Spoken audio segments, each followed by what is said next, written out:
He thought, and rightfully so, that he was the greatest basketball player that ever lived. Physically, he was still the most imposing physical player that ever played this league, period.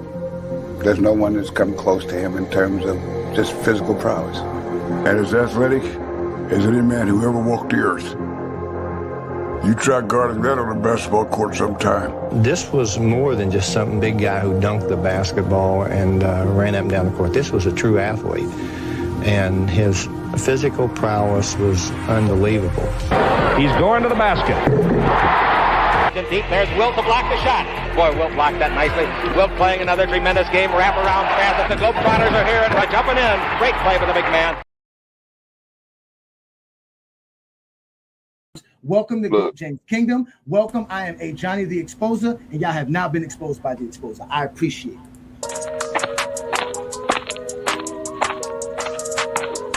And enjoy. I am called Ajani the Exposer. You guys are being exposed today. Your opinion, I guess. Move on from it. It was the 90s. That's it, bro. Move on from that. You don't know history. You don't know basketball. You just told me I'm stupid. But look how stupid you look because you don't know basketball. You don't know history. You don't know jamming. You don't know schematics. You don't know coaching. You don't know scouting. You don't know drafting. You don't know nothing but that Michael Jordan's great because the media said you that. So told you to say that. I know that is recorded, and you are officially being exposed by the Exposer, and you're going to sit there like a man and take this just like Buddy did 2 weeks ago. Let's get ready to rumble. Hey, get your numbers up. I had to get my numbers up. Peace and blessings, y'all. Welcome to another Friday night exposure with the Exposer. I'm your host, Ajani the Exposer, coming live and direct straight off of the GOAT James Kingdom channel. We also going live off the FYF Sports Debate channel. Y'all know what to do. Hit that like button, hit that subscribe button, become a member of both channels because we do it like none other here. We talk the game of basketball. As you can see, tonight's program is about how great is Wilt Chamberlain. We need to discuss this because I'm a basketball fan and I'm a historian when it comes to just in general. I love history. And the game of basketball needs to be broken down because we have a lot of lies being spread in the basketball world. One and many of lies by of Wilt Chamberlain in exact. So we're going to have a great show. We're going to discuss Wilt Chamberlain's career. So again, hit that like button, hit that subscribe button, become a member of the channel because you guys know FYF and GJK has collaborated. I see y'all in the comments already. Y'all know what to do. Peace to everybody. Y'all know what this is, man. Again, this is the Friday night exposure with the Exposer, live and direct straight off the GOAT James Kingdom platform. We're going live on all other platforms. You can catch us right now on Instagram. We're also going live to Instagram, so shout out everybody on Instagram. Y'all know what to do. We're on Twitch. We're on Twitter. This is what we do best here. We talk the game of basketball. So we're going to see if y'all can talk the game of basketball with us tonight. Shout out to everybody that's a part of the FYF lineup as well. That goes for the In the Zone crew, the Full Court Press crew, and the Crossover crew. And last but not least, Lamont and the FYF Sports Debate shows. Shout out to y'all. We're going to have a great Friday night because y'all know Friday night exposure is all about the game of basketball. I do it best. I come to expose all of these fools who claim they know the game but don't know the game. But in reality, where is Wilt Chamberlain ranked in your top 10, top 20, top 50 list of all time? Where do you put Wilt Chamberlain at? Because for me, Wilt Chamberlain is number 2. I got Wilt Chamberlain as the second greatest player to play the game of basketball. I'm not even going front. I told y'all I know the game. Wilt Chamberlain is a monster. And I'm going to break it down why Wilt Chamberlain is literally the GOAT. If we really want to talk about it, if we really want to take it to that point, Wilt Chamberlain should be the GOAT. His career is phenomenal. And I know we're going to have a lot of detractors and a lot of people's going to talk a lot of nonsense. But again, I'm going to allow you to come up very shortly. I will put up the link for everybody. But what we're going to discuss, though, is Wilt Chamberlain, where you have him ranked. Y'all tell me where y'all got Wilt Chamberlain ranked. I got him second all time. Now, originally, I had Wilt Chamberlain 6th on my all-time list because my top 5 list was basically my top 5 starting 5. And that was basically LeBron, Jordan, Magic, Bird, Russell. Then from there, I put Wilt Chamberlain and went everybody else on. But once I started doing the GOAT debate and started really entrenched and really getting into the debate in general, shout out to you, Zero. I see you. Peace to you, brother. Thank you for joining me again on another Friday night exposure with the Exposure. Shout out to you, Holy Prophet. I see you, JC. Thank you again for joining me again on another Friday night exposure. Shout out to you, T Perfect. We know who you are. Shout out to you as well. Thank you for joining me as well. Shout out to all of you gentlemen. Thank you for joining us. This is the Friday night exposure with the Exposer. So we're talking Wilt Chamberlain, ladies and gentlemen. We're talking about how great is Wilt Chamberlain. Well, for me, Wilt Chamberlain is Thanos. And I'm letting y'all know this off the top. Wilt Chamberlain is Thanos. He is Thanos to me. I've always told people this. You need the Avengers to defeat Wilt Chamberlain. This man was ahead of his time. He was a freak of nature. Pause. But Wilt Chamberlain's career is unmatched. His legacy, his actual, the myths about and the legends of Wilt Chamberlain is unmatched. So I call him Thanos. And another one of the reasons why I want to call him Thanos is, again, Wilt Chamberlain is a misunderstood individual. And we're going to discuss this because Wilt Chamberlain, just like Thanos, was so powerful, so great, so all universal that people didn't understand his motives, what he was all about. Wilt Chamberlain was born one of 9 children in the Chamberlain household, a working family household. Wilt Chamberlain grew up in a very well background. He had a good mother and father. He had a very good family structure. But around 12, 13 years old, supposedly Wilt Chamberlain was 6'10", 6'11". Now, mind y'all, I'm 6'4". And people look at me and be like, oh my God, you're tall. Besides Wally. Right? But can you imagine seeing a 12-year-old at 6'7", 6'8", 6'9", 6'10", whatever Wilt Chamberlain was at that age? In the 40s, in the 50s, being a black kid, being that tall. I mean, he was completely misunderstood. And we all know what happens in human society when you misunderstand people, when there's a misunderstanding of something. We fear it. We hate it. We don't know how to actually appreciate it. And that's what Wilt Chamberlain had to live through his whole life. So here it is. You have this tall kid who's from Philadelphia, right? He's playing the game of basketball. He learns the game. He plays high school, obviously, because there's no way you're going to see some 6'11", 7-foot kid walking in your high school and you're a high school coach and you're not going to put him on a team. Especially back then in the 40s and the 50s. Back then, if you were tall, that's all you needed to be was tall to play the game of basketball. So Wilt Chamberlain being that tall was like, again, he was just a phenom. He was a freak of nature. He was different from everybody, his peers, his friends. No one was like Wilt Chamberlain. And everybody only saw him from being tall. They never really understood Wilt Chamberlain. But he went on to dominate high school. He was so dominant in high school that he got drafted in high school. They drafted him. The Warriors drafted him right out of high school. But obviously they had to wait 4 years until they could put him on the team. That's how good Wilt Chamberlain was in high school. He was averaging 37 points per game in one season in high school. He only played, obviously in high school you got to play your all your years. But when he went to college, you can't play his freshman year, and then he played 2 years in Kansas. And this is where it gets crazy because, again, he's a freak of nature. Can you imagine trying to coach Wilt Chamberlain? Could you imagine doing the type of things you would expect from Wilt Chamberlain? If you're a coach, he's just dominant. He did everything well. And he learned the game. He was a smart person too. He wasn't stupid. He was very, very smart. So Wilt Chamberlain went on to college and he was a freak of nature. He took Kansas to the national championship game in 1957. And in 1957, they lost that game. I think the score was like 53-54. Now, mind y'all, they went to 3 overtimes and the score was 53-54.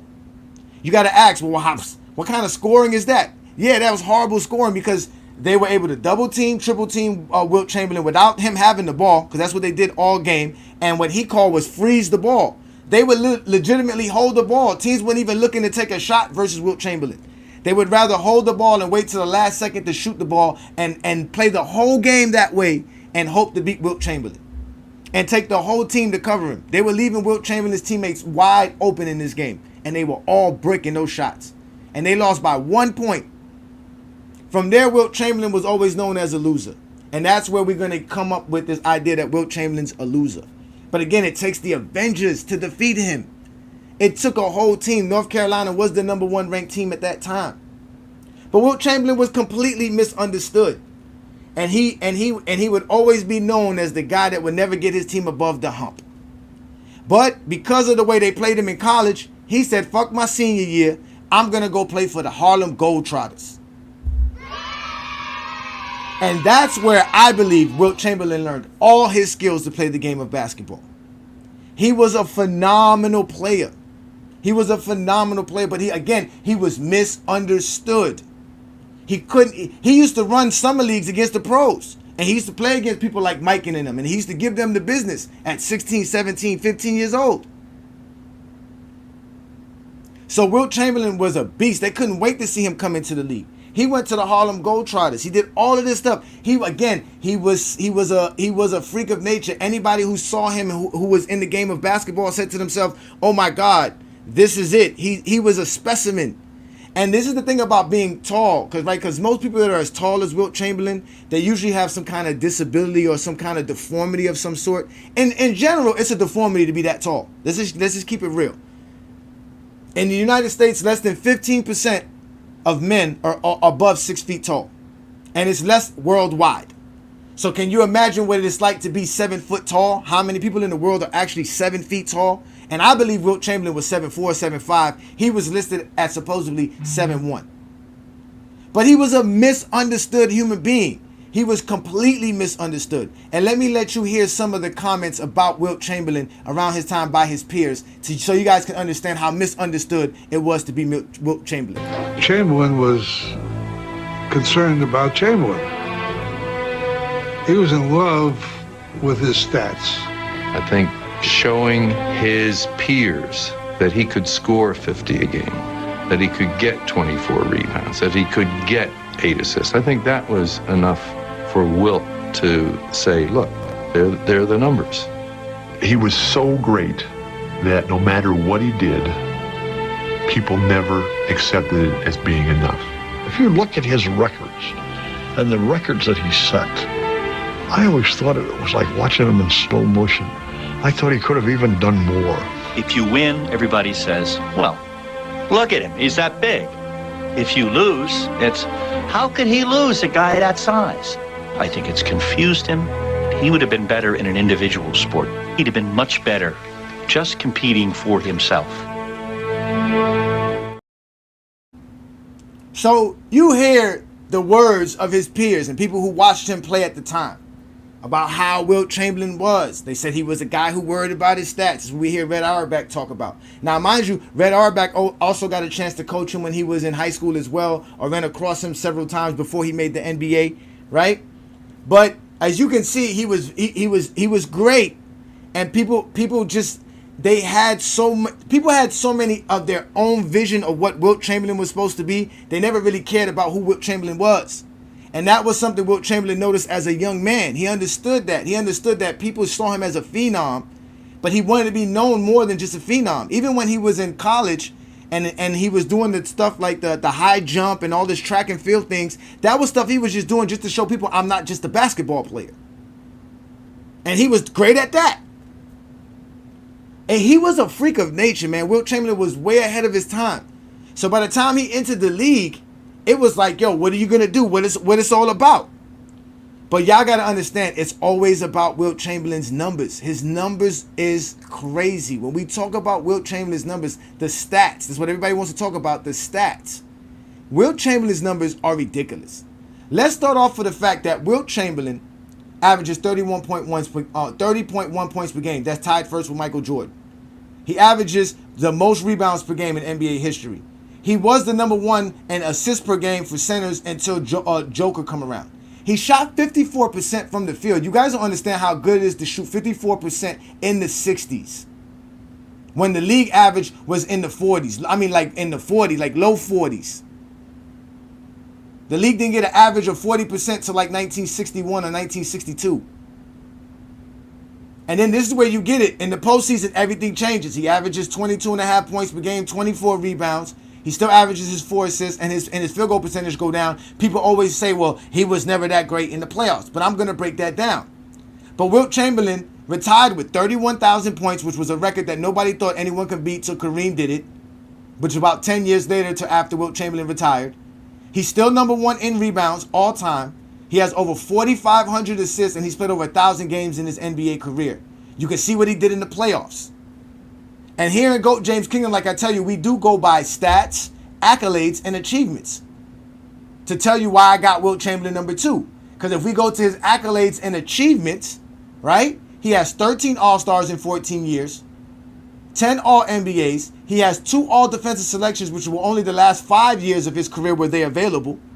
He's a 4-time league MVP. He has a finals MVP. He has an all-star game MVP. He was the rookie of the year in 1960. He was a part of the 35th, 50th, and the 75th NBA teams, anniversary teams.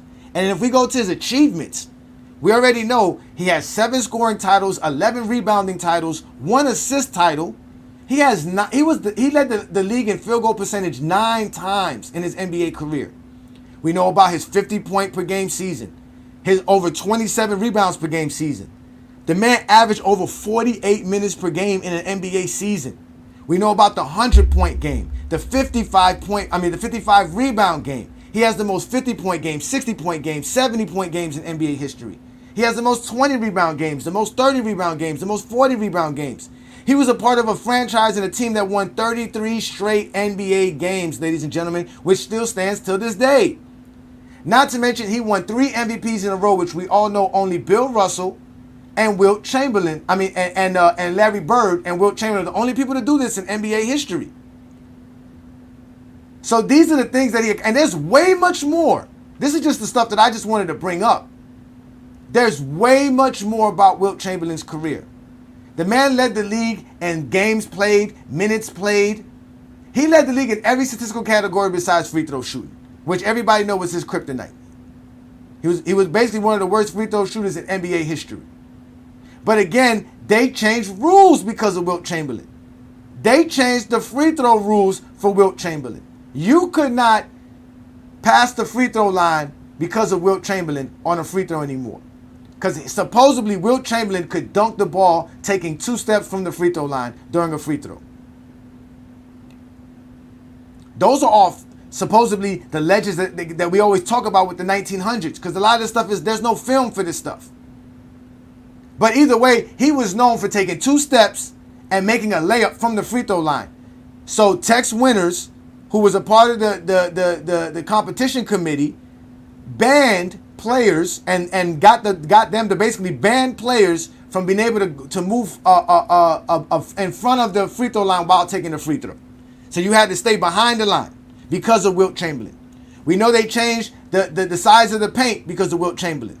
They had to widen the paint because Wilt Chamberlain was dominant. So they had to widen the paint from the free throw line. They widened the paint at the basket for Mikan, but then they widened it at the free throw line for Wilt Chamberlain. Then they also invented offensive goaltending because of Wilt Chamberlain, because he used to just take the ball out the air and just dunk it from anywhere. So they was like, nah, you can't do that. They created all kind of rules to stop this man from dominating the game of basketball.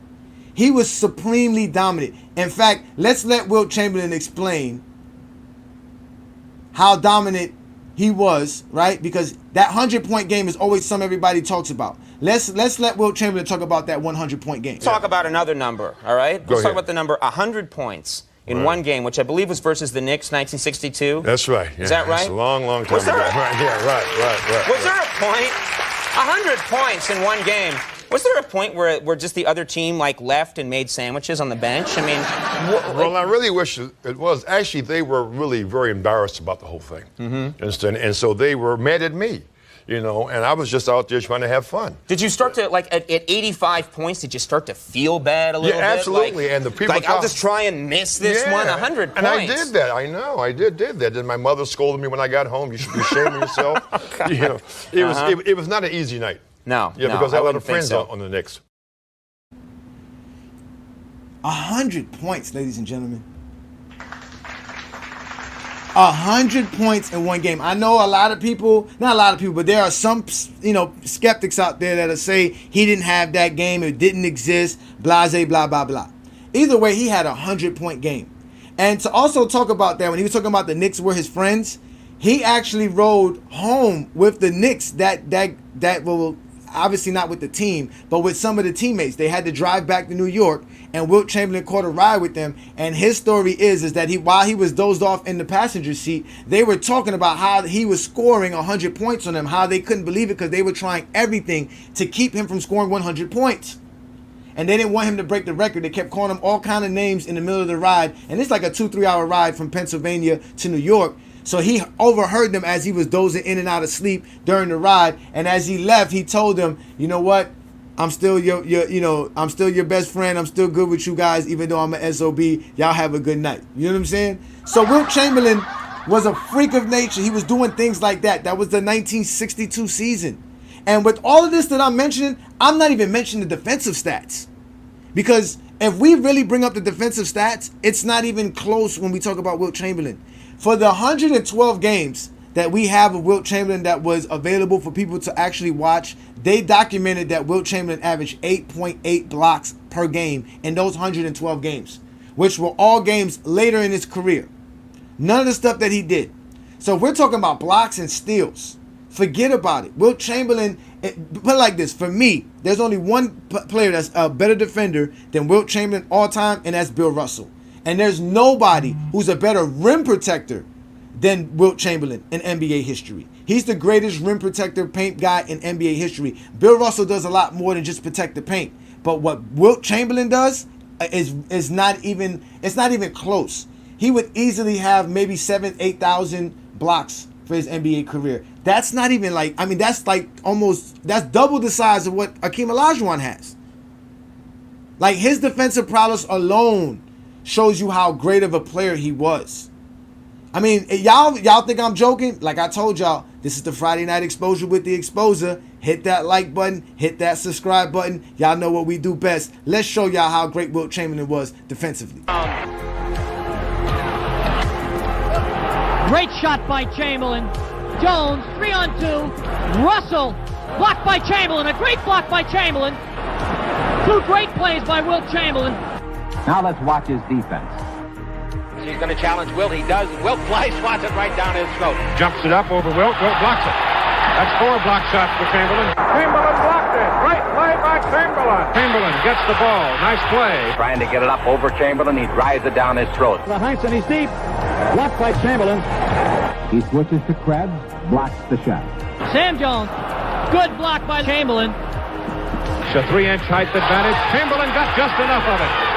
Havlicek. Blocked, and Chamberlain has the rebound. Going to drive over Chamberlain. Wilt slaps it out of there.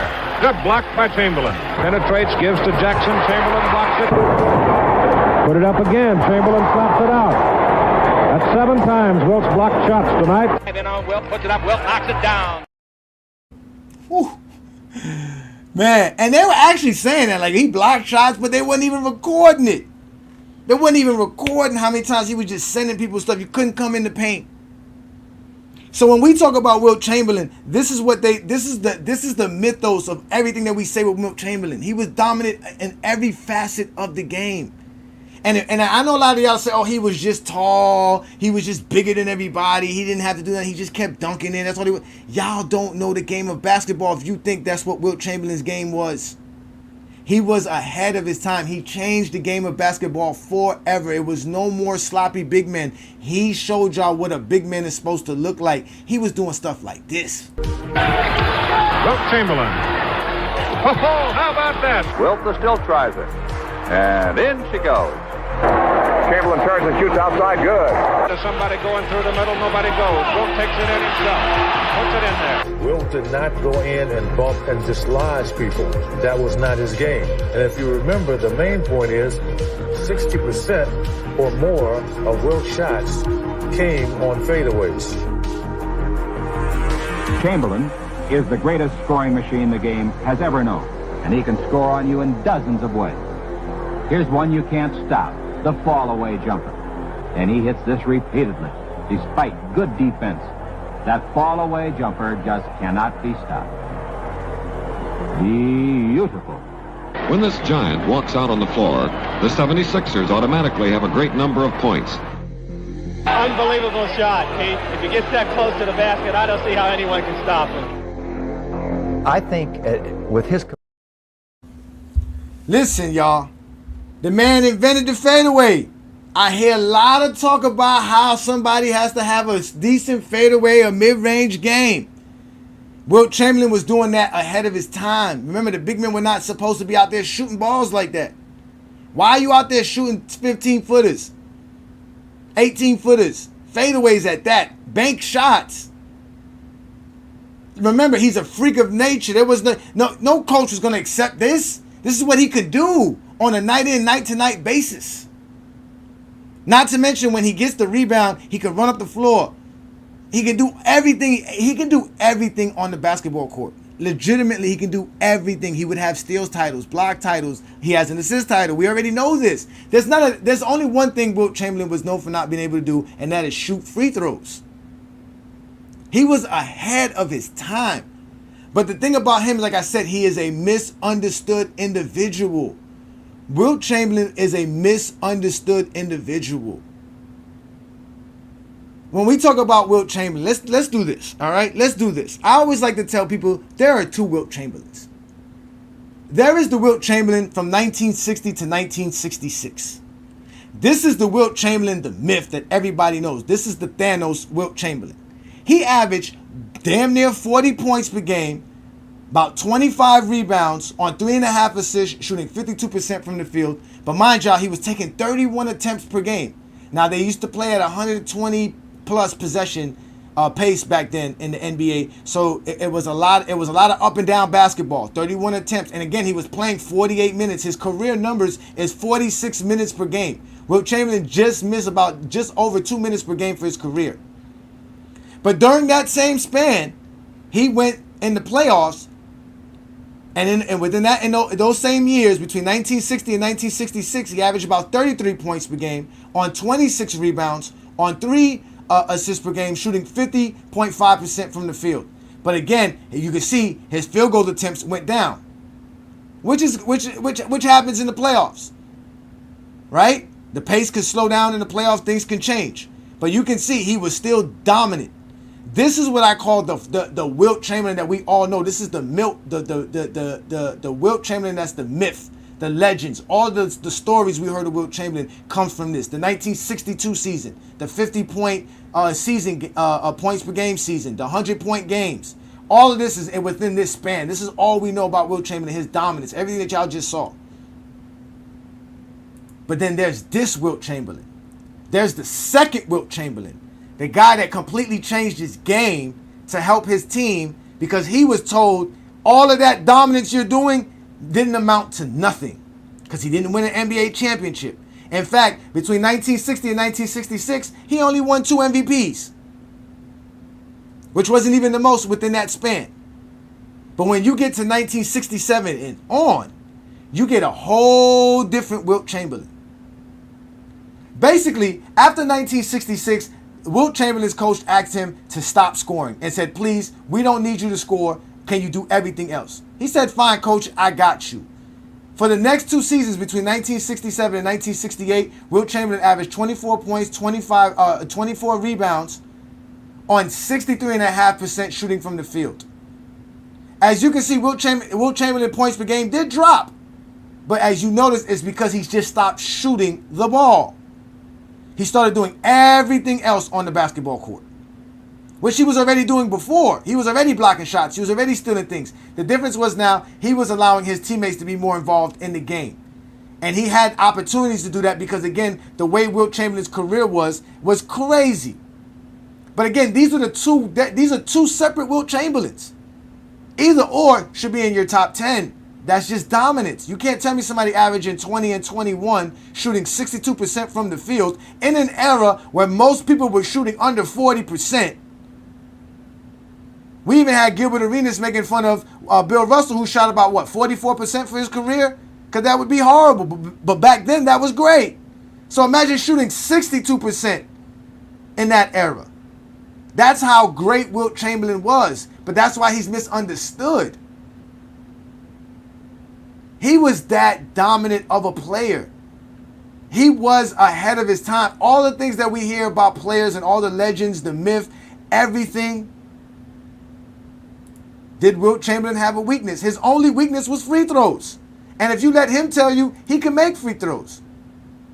He just didn't care for them. And I don't blame him. They changed the rules on him. He was able to just dunk it from the free throw line. They had to change it. Like, could you imagine you're playing the game and they just around here trying to figure out ways to stop you from doing what you're doing on the basketball court? So, and another thing about Wilt Chamberlain, with all of this, he understood his power. He understood everything. He was considered to be a nice person. They said that he was super nice. They said that they used to take advantage of Wilt Chamberlain because he was so nice. They knew that he wasn't going to hurt them or he wouldn't do certain things. Matter of fact, Wilt Chamberlain never fouled out of a professional basketball game in his NBA career. And mostly partly because he didn't want to catch a lot of offensive fouls. If you watch the footage that we were watching of those highlights, you don't see him, like he said, bodying people and pushing people away, because back then that was illegal. You couldn't do that. You couldn't move a defender out of the way by backing him down. That's why he invented the fadeaway. That's why Kareem had the hook shot. Because these were shots that you can take because you couldn't just body your way past your man or whatever. You had to legitimately have the skills to do things. That stuff came later on in the 80s and the 90s. But as you can see, there's no hand checking. The defense is standing between your man and the goal, keeping your feet active and your hands active. Hands up and sideways. That's how you play defense. That's how they were taught. But with all of that, Wilt Chamberlain was able to dominate. But we all know what Wilt Chamberlain's kryptonite was. We really know. It wasn't really his free throw shooting. Like I told you, he is Thanos. And you need the Avengers to defeat him. You actually do need the Avengers to defeat him. So what stops everybody from destroying Wilt Chamberlain in general? Like I said, you need the Avengers. And we all know the Avengers was Bill Russell's Celtics. That's what everybody's going to bring up, how he couldn't win against Bill Russell, how he couldn't win in that era. We heard Wally a couple of weeks ago mention the same thing during this whole era. Bill Russell dominated. We all know Bill Russell won 9 championships throughout the 60s. He beat Wilt Chamberlain countless times throughout the 60s. And that's what's held against Wilt Chamberlain. But he's a freak of nature. I mean, here's one of my favorite footages of Wilt Chamberlain. This is Wilt Chamberlain messing around in practice to show you how great Wilt Chamberlain was. Shout out to Fubas Sports for this clip right here. I'm going to tell you something. As bad as it looked, you didn't miss by that much. No, it was on top of the. You see me make 2 in a row. No, I had to set for a fast. There you go. I'm good for $5. I just made the last 3 of them. I don't care. This is the one I'm talking about for $5. Get up! Get up! That's just him playing around in practice. Just playing around. That's what Wilt Chamberlain was doing. Like he was a freak of nature, misunderstood without everything. But again, Bill Russell's Celtics was his kryptonite. And I even realized this, and I didn't notice till recently, was that, okay, he was drafted by the Philadelphia Warriors. Wilt Chamberlain was drafted by the Philadelphia Warriors. In 1962, they left, after the 62 season, they left and went to San Francisco. Right? So can you imagine, you're the star of the league, you're one of the prominent players, and at the end of the day, you're on a franchise that has to move. Now, for whatever reasons they move, we all know if a franchise moves, it's not a good thing. There are obviously a lot of changes. There's a lot of instability within that franchise. So he goes there, and then 2.5 years later, they trade him back to Philadelphia, and the Philadelphia become the Philadelphia 76ers, but they were another franchise in Syracuse somewhere. So they're a new franchise, and he goes to Philadelphia. And he's there for a couple of years and dominates the league then. Then he gets traded to the Lakers and ends out his career with the Lakers. And obviously we know the Lakers is a more stable franchise. But he was playing with franchises with coaches that didn't like him, franchises that didn't know what to do with him. They basically told Wilt Chamberlain, stay out there and play. That's why he was kept playing. That's why he was playing 48 minutes in the game. Because they were like, people are here to see him play, let him play. Don't take him out of a game. And he would sit there and play the entire game. But it still blows my mind that somebody averages more than 48 minutes per game in the NBA season. That means the man played every minute of the NBA season, including any games that went to overtime. That's crazy to think about, especially when they were playing back-to-back games. Sometimes they were playing 5 games within a 7-game span. Taking road trips too. There's no bus, there's no team buses, there's no team planes, meals. There's none of that stuff. None of that crazy stuff. But that's what Wilt Chamberlain was doing. That's why I call him Thanos. Because Wilt Chamberlain needed the Celtics to basically beat him. But let's break down the Celtics series, right? Because we all know that he lost to the Celtics countless times. He faced the Celtics 8 times in the playoffs. He's only beat the Celtics 1 out of those 8 matchups. So he's 1-7 versus the Celtics and Bill Russell Celtics. But again, if we look in the 1960 series versus Boston, he averaged 30 and 27 on 50% shooting. 1962, which was that great NBA season where he did average 50 points per game, he averaged 33 points on 27 rebounds on 47% shooting. Then in 1964, in the finals, he averaged 29 and 27 on 52% shooting. Then he averaged 30 and 31 the next time he faced him the next year. Then he faced him again the next season and averaged 28 and 30. So Wilt Chamberlain was balling in all of these series. Then he went and he started doing like we always tell y'all. There's 2 separate Wilt Chamberlains. He went to start doing other things, and this is where he averaged a triple-double versus Boston, and they beat Boston in 5 games in 1967, and they end up winning the NBA championship. After beating Boston, they go on to win the championship in the next round. And then in 1968, they go in a Game 7, and they lose that Game 7. But Wilt Chamberlain balls out, and in 1969, we all know what happened in 1969. The Celtics end up winning that series as well. But within the Boston series, throughout Boston, playing against Bill Russell, Wilt Chamberlain averaged 26 points per game, 27 rebounds per game on 51% shooting, and averaging 4 assists per game. And he was only taking 19 shots per game versus them.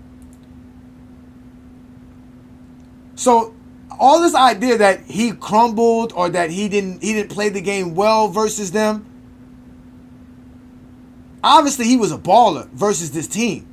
But like I told you, there's 2 separate Wilt Chamberlains. The Wilt Chamberlain that faced them during his prime when he was doing what Wilt Chamberlain normally does, he averaged 30-29 versus Boston. And he was taking less shots. Like I told people, he wasn't taking his 30 shots per game. If he's taking his 30 shots, he's going to average the 40 points he was averaging during that same time, during that same span. But he's playing against the greatest defender of all time. One of the greatest defensive teams of all time. Let's not forget that Bill Russell did have K.C. Jones. He did have Tom Sanders. He did have Sam Jones. These guys were all considered great defenders. But if you look to the right, during that same span between 1960 and 1966 versus all the other teams, Wilt Chamberlain averaged 36 points per game and 23 rebounds.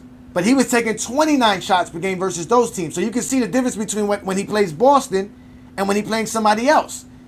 Obviously, he's not going to be able to get as many shots as he wants versus Bill Russell as he does versus everybody else in the league. But then, like I told y'all, that second stint of Wilt Chamberlain's career when he decided to be a teammate between 1967 and 1969, he averaged 18 points per game, 24 rebounds, 6 assists, but he only was taking 13 shots per game. His game completely changed.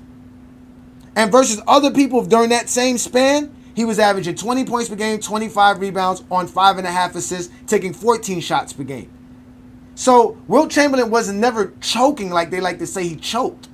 And it's funny that they say that he choked because we remember a few weeks ago, we had a program and we talked about the differentials between what players are expected to do and what people want them to do and what they actually did. And a lot of people were saying, nah, still dominant. You can't tell me that Wilt Chamberlain's not dominant here. Who was outplaying Wilt Chamberlain in these series? Nobody.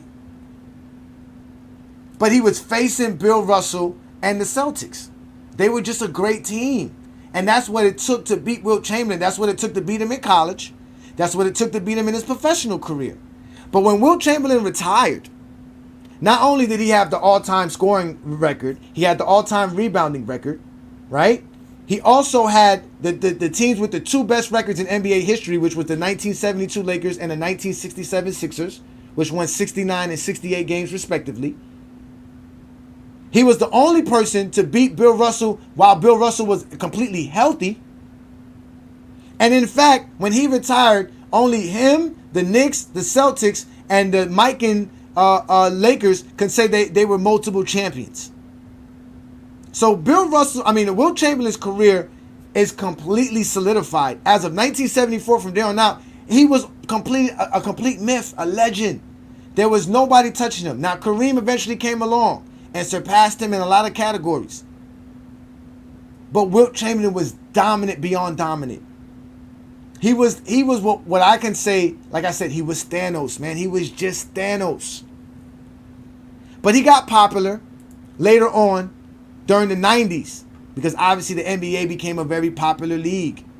And Wilt Chamberlain and them were used to help promote the league as well because you have to let people know the history of the game. So when they used to do little interviews, this is an interview of him. And again, they used to always ask him silly questions about what he would do if he played in the 90s. So let's let Wilt Chamberlain now, mind you, Wilt Chamberlain almost played in the 80s. They were going to sign him in the late 80s to play, I think, the end of the season, maybe 20 games or something like that. And they were going to give him a nice little chunk of change to do it as well. But he turned it down because he didn't want to be considered a gimmick. But again, he was phenomenal. Wilt Chamberlain was phenomenal. Let's let Wilt Chamberlain explain what he would have did to the 90s for y'all who don't know who Wilt Chamberlain is. If you were playing today, how would you fare against today's centers? That would be dishonest. I would think that that'd be a license to steal. You see, I'm happy that I have a big mouth because I can say it on my own, Bill. It wouldn't be a license to steal. You're right. I would love it. Oh, are you kidding me? I mean, it would be a joke. But wait a minute, what about against the Elijah ones? He's quicker than I am, but I believe I'm faster than he is, or was at one time. I'm still pretty fast. No, but I just don't know of any center of the day that really. The best centers I played against, starting right here, were all back in yesteryear. I mean, you want to talk about Nate Thurman, Willis Reed, you understand? Y'all hear that man talking? You hear that man talking?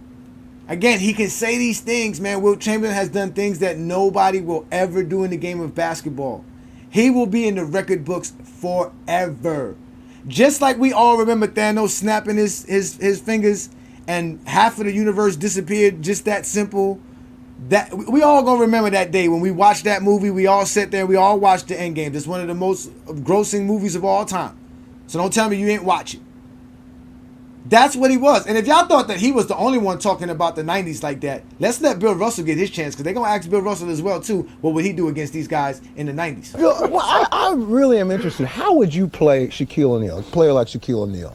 Yeah, I'm interested in that myself. Well, first of all, if you want me to be serious for a minute. Yes. I would make him play horizontal as much as possible. Plus, I would make him have to run up and down the court all day. I figure if I weigh 240 and he weighs 340, and if he gets to carry that whatever it is, up and down every time at a rapid rate, that the fatigue factor becomes part of it. You know, you take guys out of your comfort zone. I wonder how Bill would play someone as big and strong and as fast as Shaquille. And he's right. You know, first of all, you just find the things that he does the worst, and those are the things you try to make him do the most. So he just answered the question for you.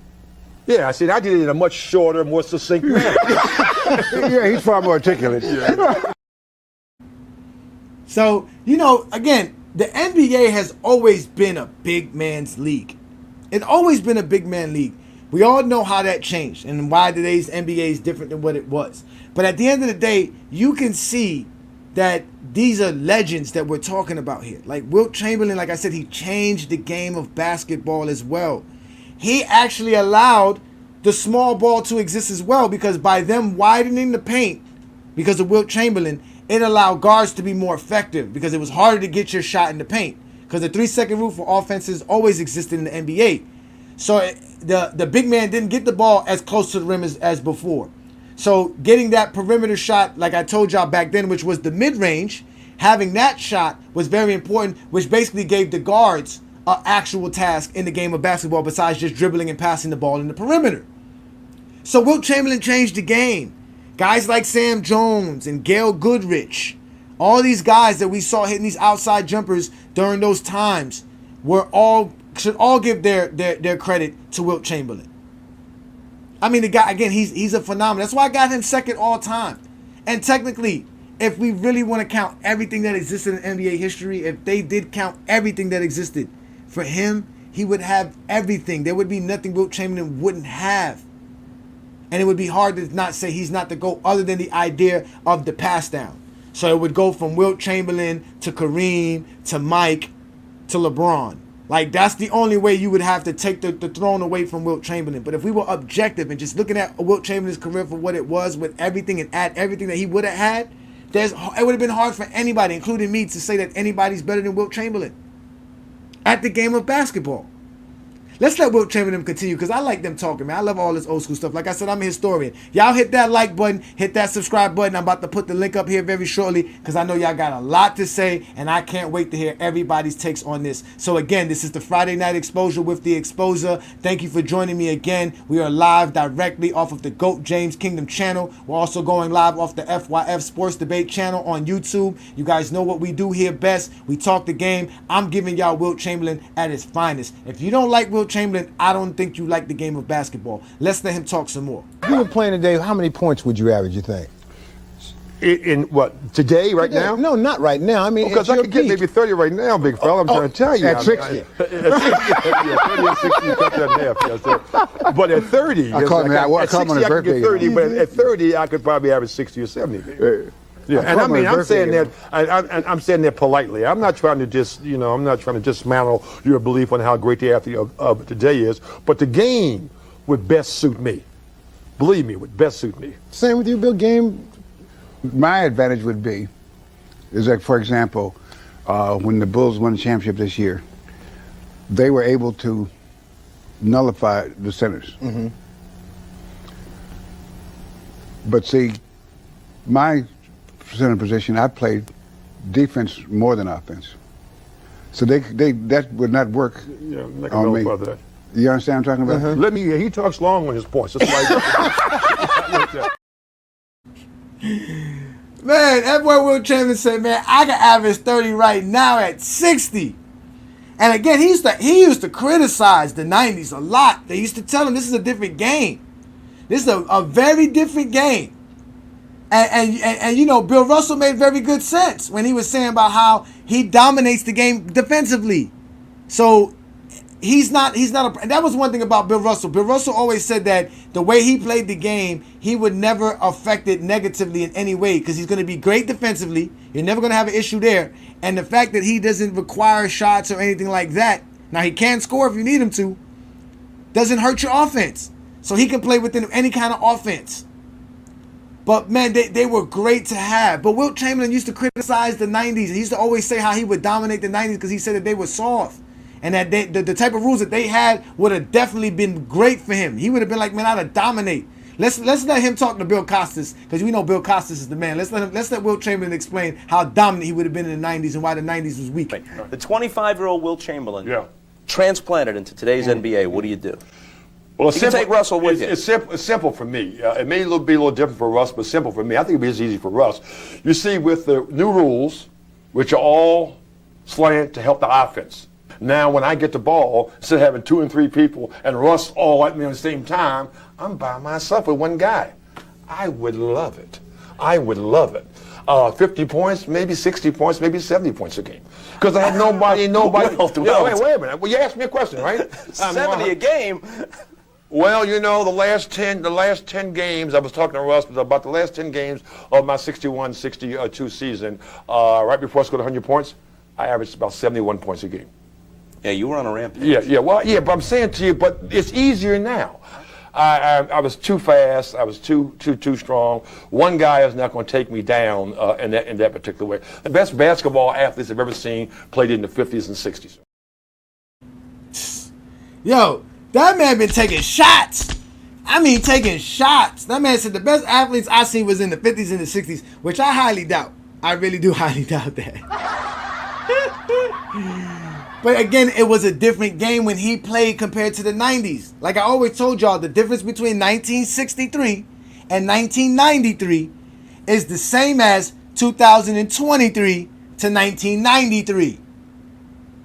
So that was a long time ago when he was dominating the league. And he still like, I'll score 60, I'll do all of this stuff.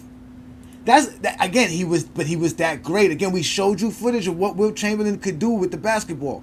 He was great at the game of basketball. There was nothing he couldn't do besides shoot a free throw. He was horrible at that.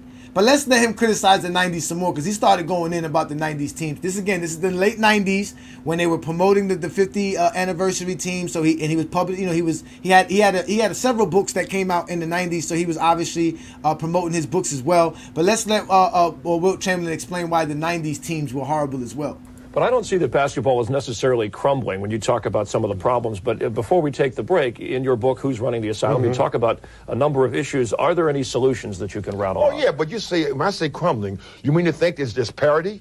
There's 8 or 9 teams out there last year who played 300 ball or less. I've never seen that when I was playing. If that's not crumbling, I don't know what is crumbling. You know, so yeah, there is a way to have a solution. When you have new teams coming to the league, give them a chance to have better people on their team. They have a grab bag situation, which they throw in the 3 or 4 worst guys from each team into a grab bag, and one guy is picked to be on each of the teams, the new teams. Well, how about, only being able to hold 5 guys back on each team and give something good in that grab bag, so the new teams can start off with some good players. And that's one way to solve some of the problems of non-parity.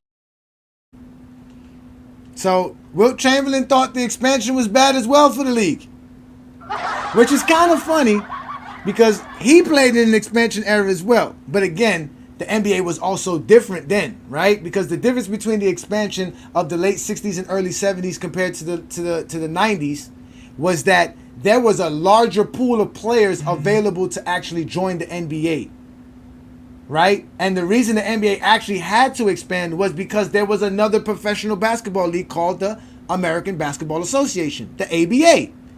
That's how many good basketball players were left over that couldn't be in the NBA at that time, that there were enough good guys to go start an entire another league. So when the league was expanding, they were just snatching up players from the ABA so that the ABA wouldn't get players. So that was the large pool. The 90s was different. There wasn't a large pool of non-basketball players that wasn't in the NBA in the 90s. That's why in the 90s they started going after high school players and foreign players, because that was where the pool of getting players were coming from. Not just a bunch of guys who were just not good enough to make the NBA at that time, just like back then, but still were good basketball players, good enough to start another league. You couldn't have started another basketball league in the mid-90s. So that was the big difference between the expansion team. But Wilt Chamberlain and Bill Russell and them were legends of the game. They should be in your top 5. Again, I have Wilt Chamberlain at number 2. Bill Russell's number 5 on my list. But let's let them tell you who their top 5 is. Put together your top 5 players, excluding yourself and excluding Bill. Yeah, well, okay. Larry Bird and let's see, Larry Bird, and I got to go with Jerry, Oscar, and Elgin, and probably Jordan or Magic. 6. You got to give me 6. And yours, Bill? Well, now you said Can I have 7 and put Sir Charles in there? So Charles is my favorite. No, you get 6. Okay, I'll if he's take your 6. favorite, he has to replace somebody. Okay, I have to make him replace somebody then. Okay, you 6 players? I'll give you 6 players, yeah. And I can't name him? No. Magic and Michael. Larry. Baylor. Oscar. And probably either Elijah Warren or Pettit. Pretty good group. I don't know if y'all noticed that. They didn't say Kareem. They must have had a real disdain for Kareem Abdul-Jabbar. And I'm going to need some of you historians to come up here and explain this to me. So I did put the link up for you guys. It's in the chat. You are more than welcome to have a conversation with the Exposer. I do one-on-ones. We're going to have a one-on-one. So please be respectful and be patient as we'll have another great show. But also hit that like button, hit that subscribe button if you're not already a subscriber to the channels, and also check out the membership at GOAT James Kingdom or FYF and all the different perks for becoming a member of the channel and supporting us and what we do here when we talk about the game of basketball, because we know there's a lot of basketball content out there that doesn't explain the game. And I hope tonight I was able to explain to you what Wilt Chamberlain means to the game of basketball, and what Wilt Chamberlain actually means in general when they talk about greatness. He is, like I said, he should be the true GOAT. The only reason he's not the GOAT is because LeBron James is around. That's just the facts. That's how great Wilt Chamberlain is, that we need to have someone like LeBron James show up. LeBron James, LeBron James, LeBron James, LeBron. That's just the facts. But again, ladies and gentlemen, this is the Friday Night Exposure with the Exposer. You guys are more than welcome to come give me some more history, some more history about Wilt Chamberlain. What do you know about Wilt Chamberlain that I didn't get a chance to break down? Because at the end of the day, that man's career is untouchable. Like, it is untouchable. Even with the ideas of him losing to Bill Russell as much as he did, you can see why. You can see why. The game is not that... It's not that hard to understand. He is definitely, like I said, man, he is definitely top 5. I know some people who won't even put him in their top 10. I've seen lists without him in the top 10, and it's blasphemy. It's straight blasphemy. Wilt Chamberlain's a legend. Let me let Peter up here right quick. What up, Peter? Thank you for joining me, man. Thank you for coming on the Friday Night Exposure with the Exposer. What is your take tonight on Wilt Chamberlain and his career? Go James, my fellow Miamian, man. Really enjoying the show, bro. I could tell you take time to put your stuff together. Appreciate that. Thank you. For sure. I want to have this conversation in the most respectful way possible. First of all, I'm only 42. I didn't see the man play. Both of us are far removed from actually witnessing these people play, right? Mm-hmm. So I'm just going to put it out there, from the information that I have at hand, to why I don't really, I look at Wilt as a dude who wilted in the playoffs, right? Mm-hmm. Now, 22 points per game in the playoffs. You already mentioned that he changed his game up or whatever, but it's 2 playoff series for me. And I know you a big stat dude, and that's why you love LeBron and Wilt. My value system a little different, bro. I'm on my Herm Edwards shit. You played to win the game. What did you do in the biggest games, bro? When it was on the line, when it was winning time, bro. Mm-hmm. And I have a big issue with the 69 finals and the 70 finals. Now, if it's some 70-year-old dude out there, 80-year-old dude that could perhaps give me some context that I'm missing, because you know what I'm saying? Because it's just like when we talk about like LeBron 2011 finals, right? Mm-hmm. 50 years from now, let's say it wasn't no video around, somebody like a 40-year-old 50 years from now wouldn't know that perhaps what kind of defense was being ran, and if a nigga had an injury, and little context. You get what I'm saying, James? I got you. I'm listening. Mm-hmm. Right. So my issue with that 69 finals, bro, the man dropped 45 when homeboy got injured. Willis Reed, right? I think it was game 6. He dropped 45, right? Mm-hmm. Yes. Game before, 45. it was another game. Yeah, It was another game of course, this is a box score watching, right? It was another game. Willis Reed played, I think, like 8 minutes, and I think Wilt had like, I gotta look at the box score again, but 21 and 24 in that game. That was the game. Dude played 8 minutes. Game 7. You know, do you know who dominated? You know who dominated that game 7? You know who dominated that game 7? Who? Nate Thurman? Who? No, Walt Frazier. Walt Frazier went on for 37 points and 19 assists in that game. Yeah, I gotta look at that box score again. But you can go ahead, continue because I'm gonna bring you up shortly, Ralph. I got Herman, then I got you up there. I got you next, Ralph. Ralph is saying here in the comments, he's saying, and remember, in that 1970 season, Wilt Chamberlain was hurt and he came back early from injury to actually play in that and during that playoff run to get them in the finals again. And like you said, in that game 6 when they were down 3-2, he showed up with a 45-25 game and balled out. And that's that what game, I'm saying, though. Yeah, even in that game 7 as well, he showed up in game 7 as well. But that's what dude hurt. So for me, the fact that you could put up 45 when the man hurt, that means you got the ability to take them shots, right, and score them type of points. So, but if you putting up 13s and 17s. And the biggest thing that you're reputed for is your scoring. I gotta dock you, bro. I got to. But no, that's not. But no. See, that's where you're wrong. He wasn't known for scoring then. That's what I'm trying to explain to you. His scoring was told. He was told to no longer score the game of basketball. Remember, I told you there was 2 Wilt Chamberlains. At that time in his career, he was taking 12 shots, 13 shots per game. He was not shooting them. I've heard this narrative for a long time on, being on basketball forums and all that. So, but let me move on because I want to get some other guys to get in. But let me get on the 70 series, right? Go ahead. Real quick. 3 single-digit games in a 7-game series, bruh.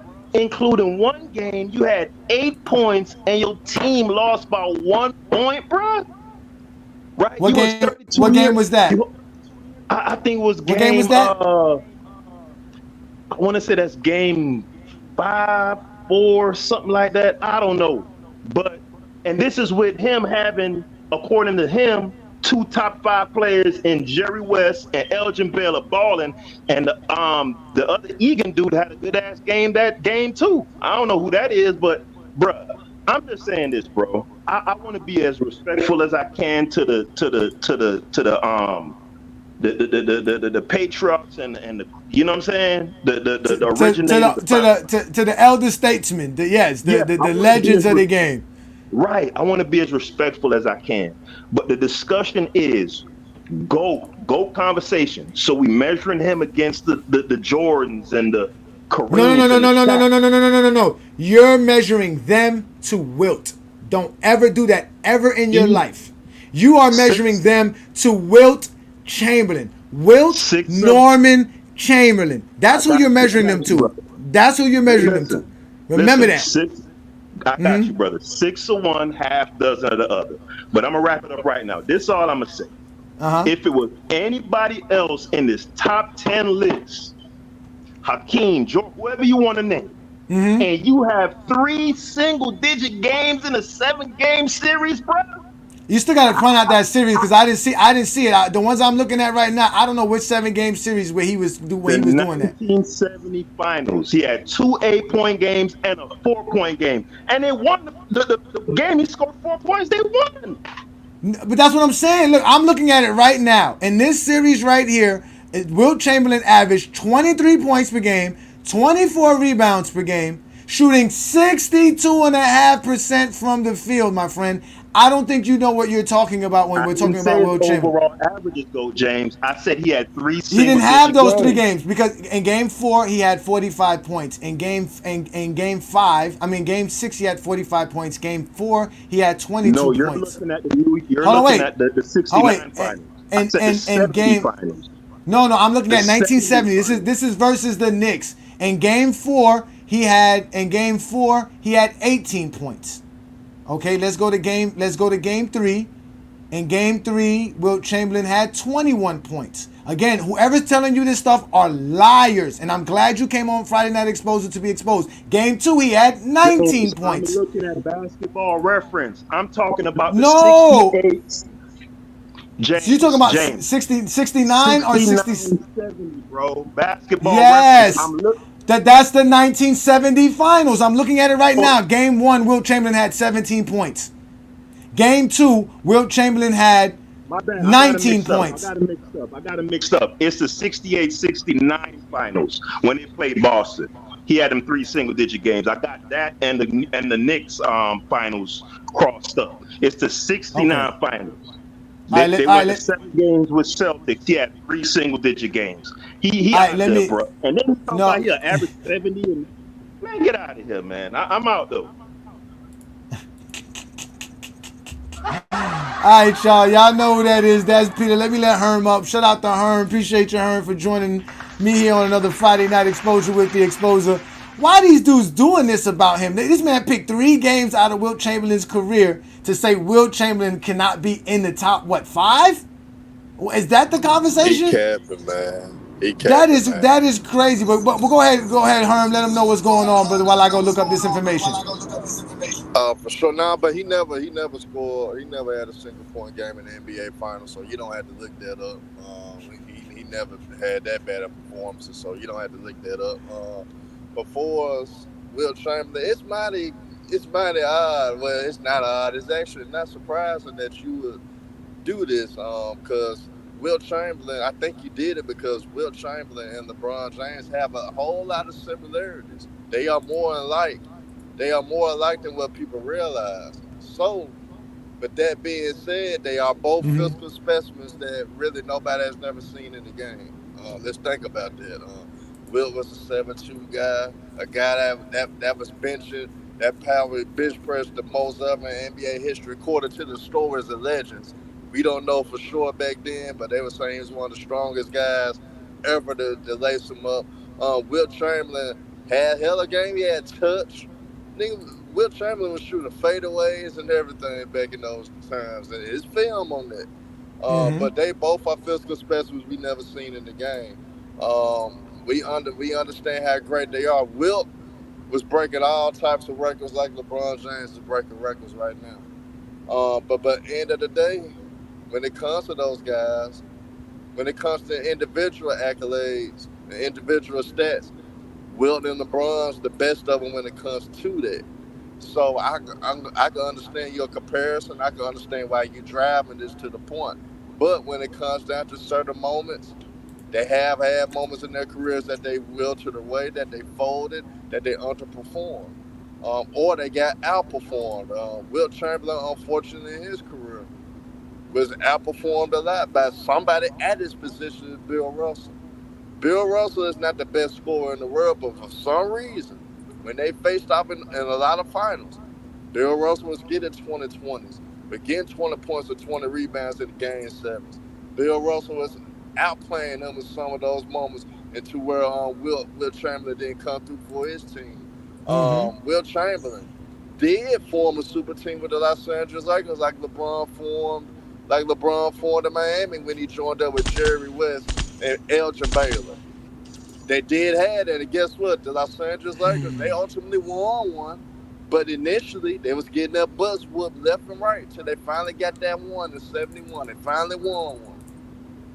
But end of the day, Wilt was ahead of his time. It's just unfortunate for him. It wasn't that many greats at his position other than him and Bill Russell. Later on, when he wasn't in his prime, he faced Kareem, of course, and Kareem gave him work. Wilt gave him work too, but Wilt obviously wasn't the same guy. So people really don't realize the greatness of Wilt. Before it's the GOAT conversation, it's kind of hard. It's kind of hard to put him over Kareem. You got to think about it. You got to think about how special Kareem Abdul-Jabbar was, especially in his prime. But end of the day, he is one of the greats. Now, if you got him top 10, I think he deserved to be in the top 10. But if he's out of the top 10, he could be anywhere like people would do with Kobe Bryant between 10 and 15.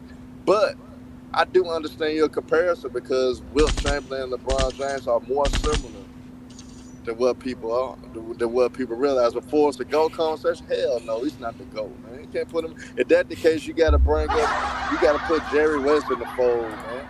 Wilt can't be in the GOAT conversation, man. Oh, leave it up to Hollywood Herm. Leave it up to Hollywood Herm. Hey, we go off your criteria, though, to how you look at things.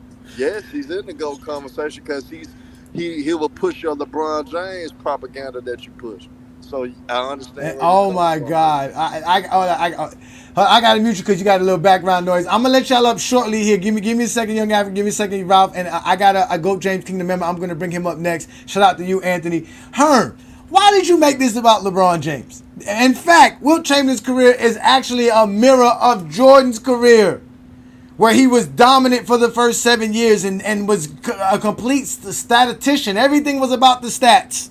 It's all about scoring titles, all about getting steals. And so much so that Jordan was willing to fake steals. Like, that was Wilt Chamberlain's career, just dominating the game, not worrying about it, saying that and my teammates didn't do this, my teammates didn't do that. That's the same thing as Michael Jordan. The only difference is that Wilt Chamberlain decided to stop shooting the ball when he was told to stop shooting as much, and Jordan didn't. And the Bulls were able to win. And like Wilt Chamberlain said, the only reason Jordan was able to do what he was able to do because they changed rules to help Jordan dominate while they were changing rules to stop Wilt Chamberlain from dominating the game of basketball. Like I told you, he had to switch teams. He was in the Jim Crow era, though. No, but he had to switch teams, right? Because like I told you, the Philadelphia Warriors drafted him in 1959. I mean, they drafted him well before that, but he joins them in 1959. In 1962, they go to San Francisco. You know any franchise that's switching cities is not a stable franchise. Then they trade him 2.5 years later back to Philadelphia to a new franchise, basically an expansion franchise. They become the 76ers, and he instantly takes them to the top. Like, he's just a phenomenal player, man. He's just incredible amongst all things. Let me let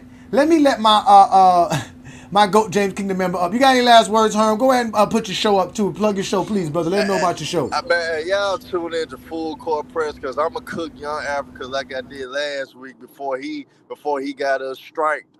We was showing those videos because he was getting cooked so bad. And shout out to GOAT James Kingdom, man.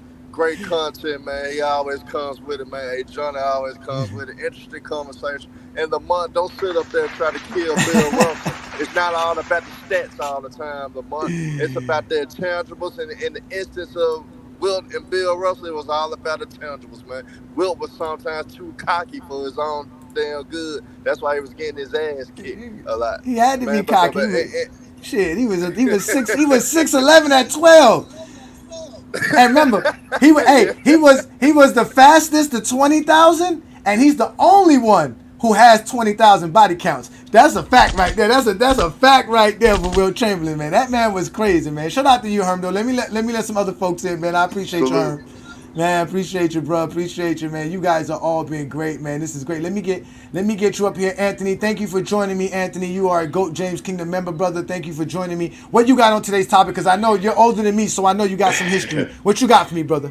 I got you. Can you hear me? Can you hear me? I can hear you. I can hear you. Okay. Well, Bill Russell never stopped Wilt Chamberlain ever. He was averaging 28 points and 28 rebounds against Bill Russell. So let's be very clear. Bill Russell never stopped Wilt Chamberlain in his career. What's interesting is that I've always heard young guys tell me how Shaq would manhandle Wilt. I would always get into this debate. People don't understand that Wilt at times in his career was up to 300 plus pounds, man. He's 7'2", 300 pounds. But the thing is that he was a physical specimen, and this dude could really bench press about 600 pounds. Arnold Schwarzenegger talked about this guy during the filming of Conan about the weights he would lift that professional bodybuilders couldn't do. He was running about a 4.3 40. He was a phenomenal athlete with an incredible vertical leap, strength, speed. He was like LeBron James, but at over 7 feet in terms of athleticism. People have no idea. So when we talk about like his speed, his athleticism, his strength, there's no way Shaq would have been able to deal with him physically at all. There's no way that Shaq is manhandling him And I think there's some footage where at a Knick game where Wilt Chamberlain was there, Shaq was there, Ewing was there at center court with Chamberlain, and Chamberlain shakes Shaq's hand. And Shaq is jarred by the strength of Chamberlain. Like, Chamberlain was just different, bro. And the testimonials of his contemporaries, his peers, they all talk about his strength, his speed, and in the clutch factor, no peer of his, not one peer, not anybody watching him at the time would say he choked. Not one guy. In many instances, man, the point differential in a lot of these 7-game series was so small, it could have went here or there. It's a bounce here, it's a bounce there, some lucky bounce, whatever. It had very little to do with him choking. It's just, and you know what? Quite frankly, let's give Bill Russell credit for the times that he won. Bill Russell won 2 championships in college, right? Back-to-back, Olympic gold medal, came right into the NBA, and won 11 of 13. He had like a 13 or 15-year period where Bill Russell was the greatest winner, period, in all of sports. Just give the man credit. It is what it is. But as you said earlier, what Chamberlain was able to do during that dominant era in terms of winning 2 championships and 2 of the greatest teams of all time, and the 33-game win streak, plus the prodigious numbers, sets him apart. There's no way in the world this man is not top 5 or at arguably the GOAT. That's all I got to say, bro.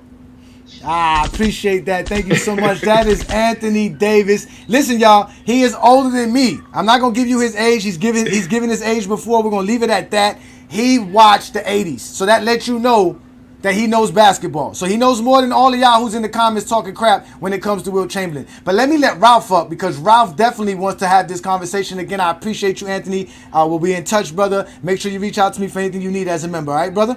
All right, brother. Have a good one. Thank you. Let me let Ralph up here. Ralph, I know you want to cook, because I know you're a Wilt Chamberlain guy. Am I correct? You already know, big bro. Man, salute the youth, man, for having a wonderful show. Once again, man. Go ahead, brother. Go ahead. Cook. It's your. I want to hear what you guys say, because again, you see what I brought up. I brought up everything that people need to know about Wilt Chamberlain. Let me know more. If I missed anything, bro, let them know. No, you hit everything on those, but the guy who was before Herm, man, he clearly don't know what he's talking about.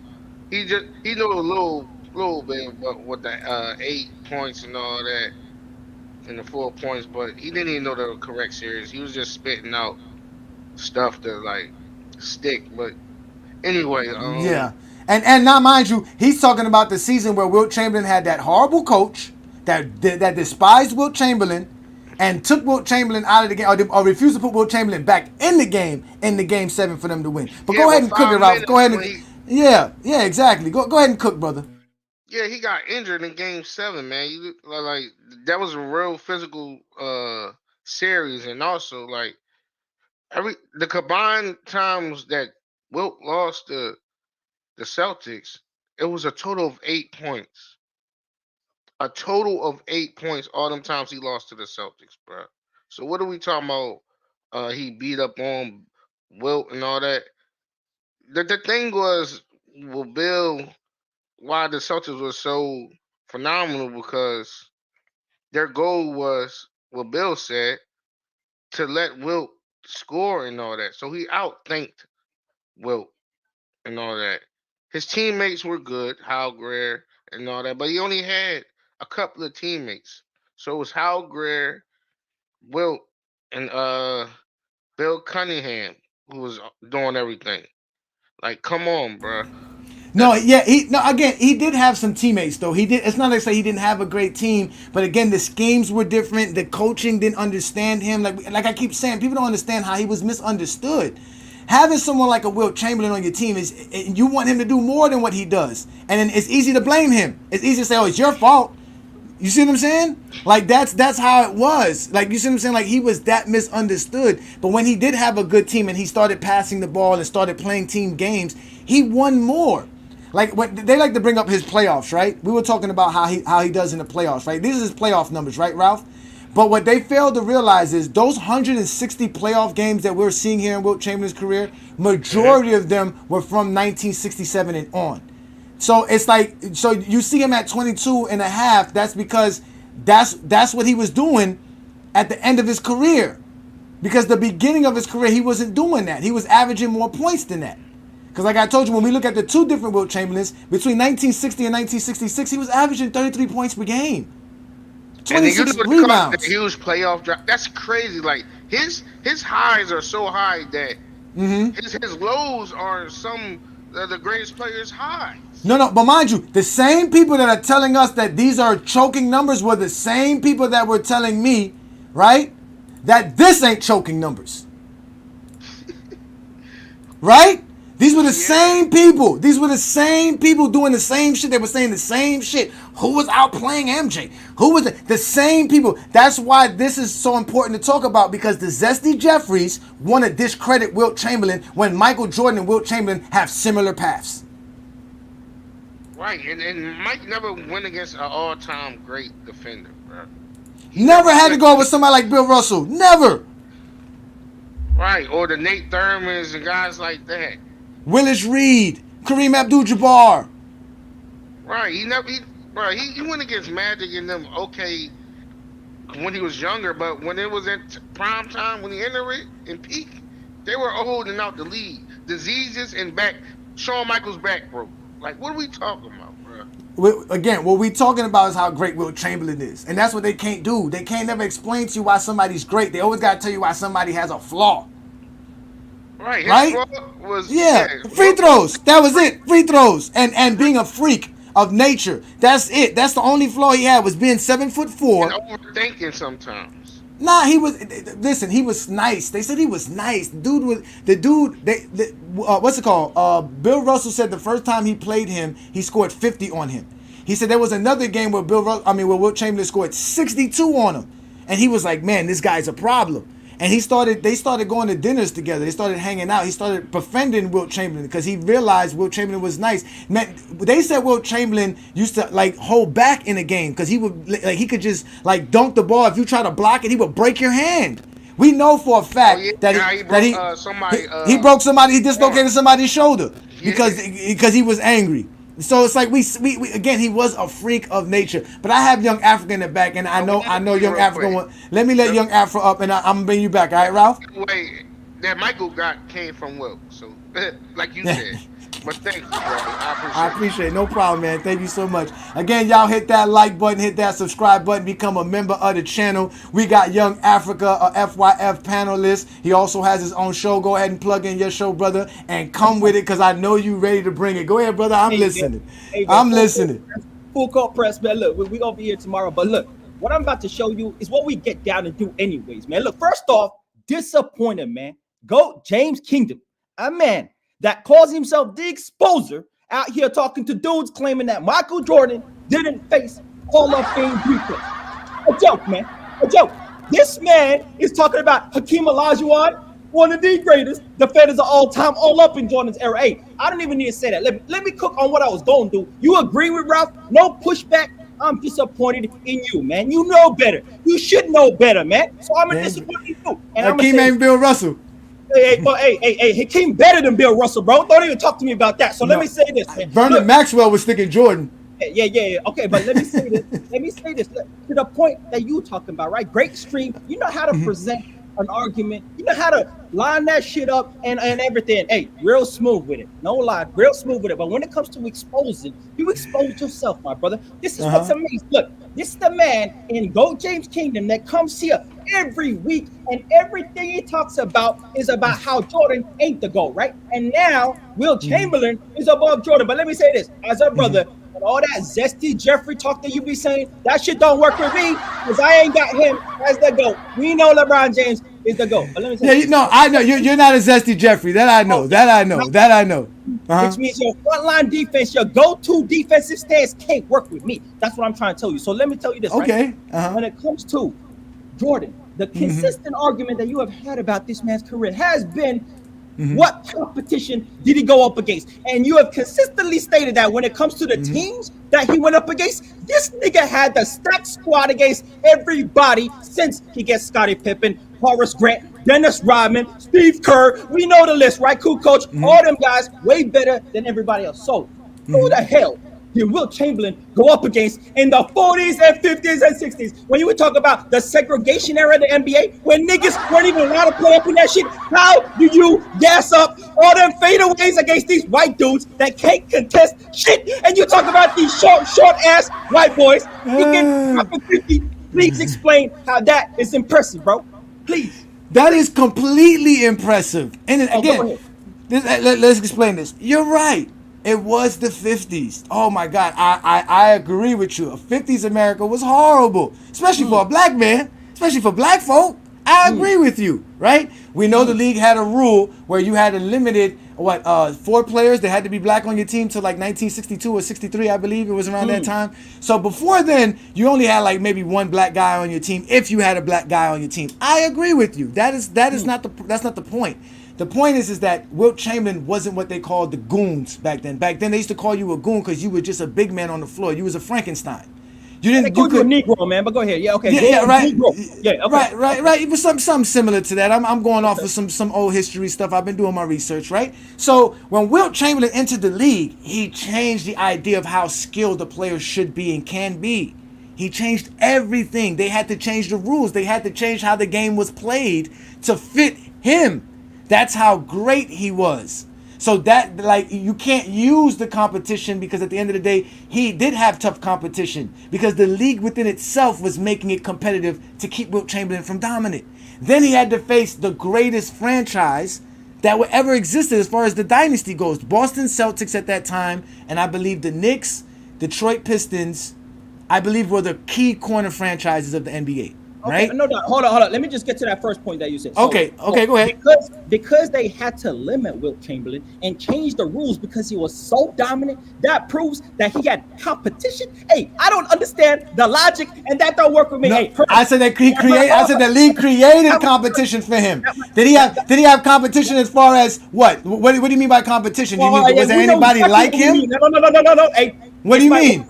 No, because you're putting words in my mouth because the competition is about teams. You're talking about players. You're saying because Jordan had no players that would comp to him, but he. No. This is not what we're talking about. No. Okay. You know what we're talking about when we say competition. First off, there's the level of players that you go up against, and then there's the team as well as constructed. A team in the Boston Celtics, a great team, and when he went up against great teams, he could not get over the hump. I'm not holding it against Wilt Chamberlain that he didn't win championships against the Boston Celtics. What I'm saying to you is when we define his greatness, right, and we define his dominance, that is measured by how much he dominated the competition. And statistically, it's what I'm talking about. And that's an individual trait. And now don't stop me. Let me cook. Because when it comes to Wilt Chamberlain's statistical greatness, there are questions. 48 minutes a game in the 60s and shit in the 70s cannot happen in the modern day, which is why we need to adjust the numbers. And so what do? We adjust the numbers to the per 36 minutes per game like he would have been doing in the modern era where you're not running up and down the court and getting 120 possessions, Ajani. You know that. Hey, if LeBron got 120 possessions per game, what the hell is LeBron's numbers look like? He's dropping 40-point triple doubles every season of his prime. So let me tell you something, Ajani. When you measure and per 36's numbers out for his whole career, Wilt Chamberlain averages 23 points per game.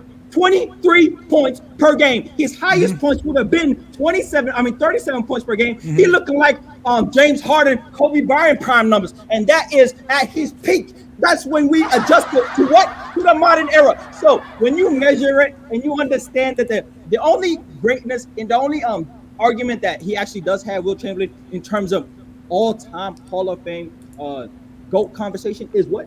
Is the numbers. The numbers is the biggest argument. And when it comes to the numbers and you adjust it to the modern era, you gotta stop talking about it like he dropped 50. It's actually 37 in 2021, bro. 37 points per game in the 2020s, man. So stop this, man. No, listen. Yeah, if you want to remove a quarter of his stats because you can't accept the fact that he was the only player doing that even in his era.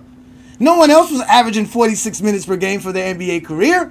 So you can't say Wilt Chamberlain can't do this. That's what made Wilt Chamberlain great. Like he said, I can score 30 points per game at 60. You guys can't stop. Hold on. I let you cook. And you now go ahead and get your little, because I believe you from East Africa, correct? Oh, most definitely. Okay, so y'all eat with y'all hands and you scoop up your little thing. Go ahead and eat. Scoop up what you just cooked while I'm cooking for you to get some more meals. Because I'm about to cook you on this whole topic about Wilt Chamberlain's numbers need to be adjusted to the modern era. No. The modern era needs to adjust to what Wilt Chamberlain did. Can you play 48 minutes? We got guys complaining about guys. Load management. This is a soft era. They don't even want to play the games. Well, this man said, I'm not getting out of a game. And I'm going to be doing it again tomorrow night, the night after that. And whatever games y'all got me scheduled to do, I'll be at every game. And I will score 50 points per game doing it. Like, that's dominance. Like, you are not going to adjust no numbers. We're going to have to look at that and say, that's why he's Wilt Chamberlain. That's why he stands aside from everybody else. If you want to put him separate because how different things was, I agree with you. It could be a different thing. Him and Bill Russell are actually separated from the panels of everybody else because the way the game was played, how the game was just fresh and it just started. It was the beginning of what we know as the NBA.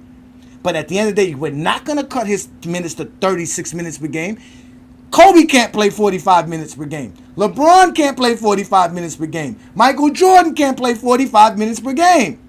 Wilt Chamberlain can. And I think he could have did it in the 90s as well under that slow pace. You're asking him to play. He was playing 120 possessions running up and down. Now you're asking him to play at 90. He's going to dominate like he says. I don't need no rest. I'm going to run up and down and dominate the game because I can do everything on the basketball court. No one can stop me. There's not going to be an individual on this basketball court that can stop me. I can shoot Ajani, from the perimeter. I can do it. That's not capping. That's facts. No, you know what's cap about that? No, he did do that. You know what's cap? That he the only one. Let me tell you some facts about that era.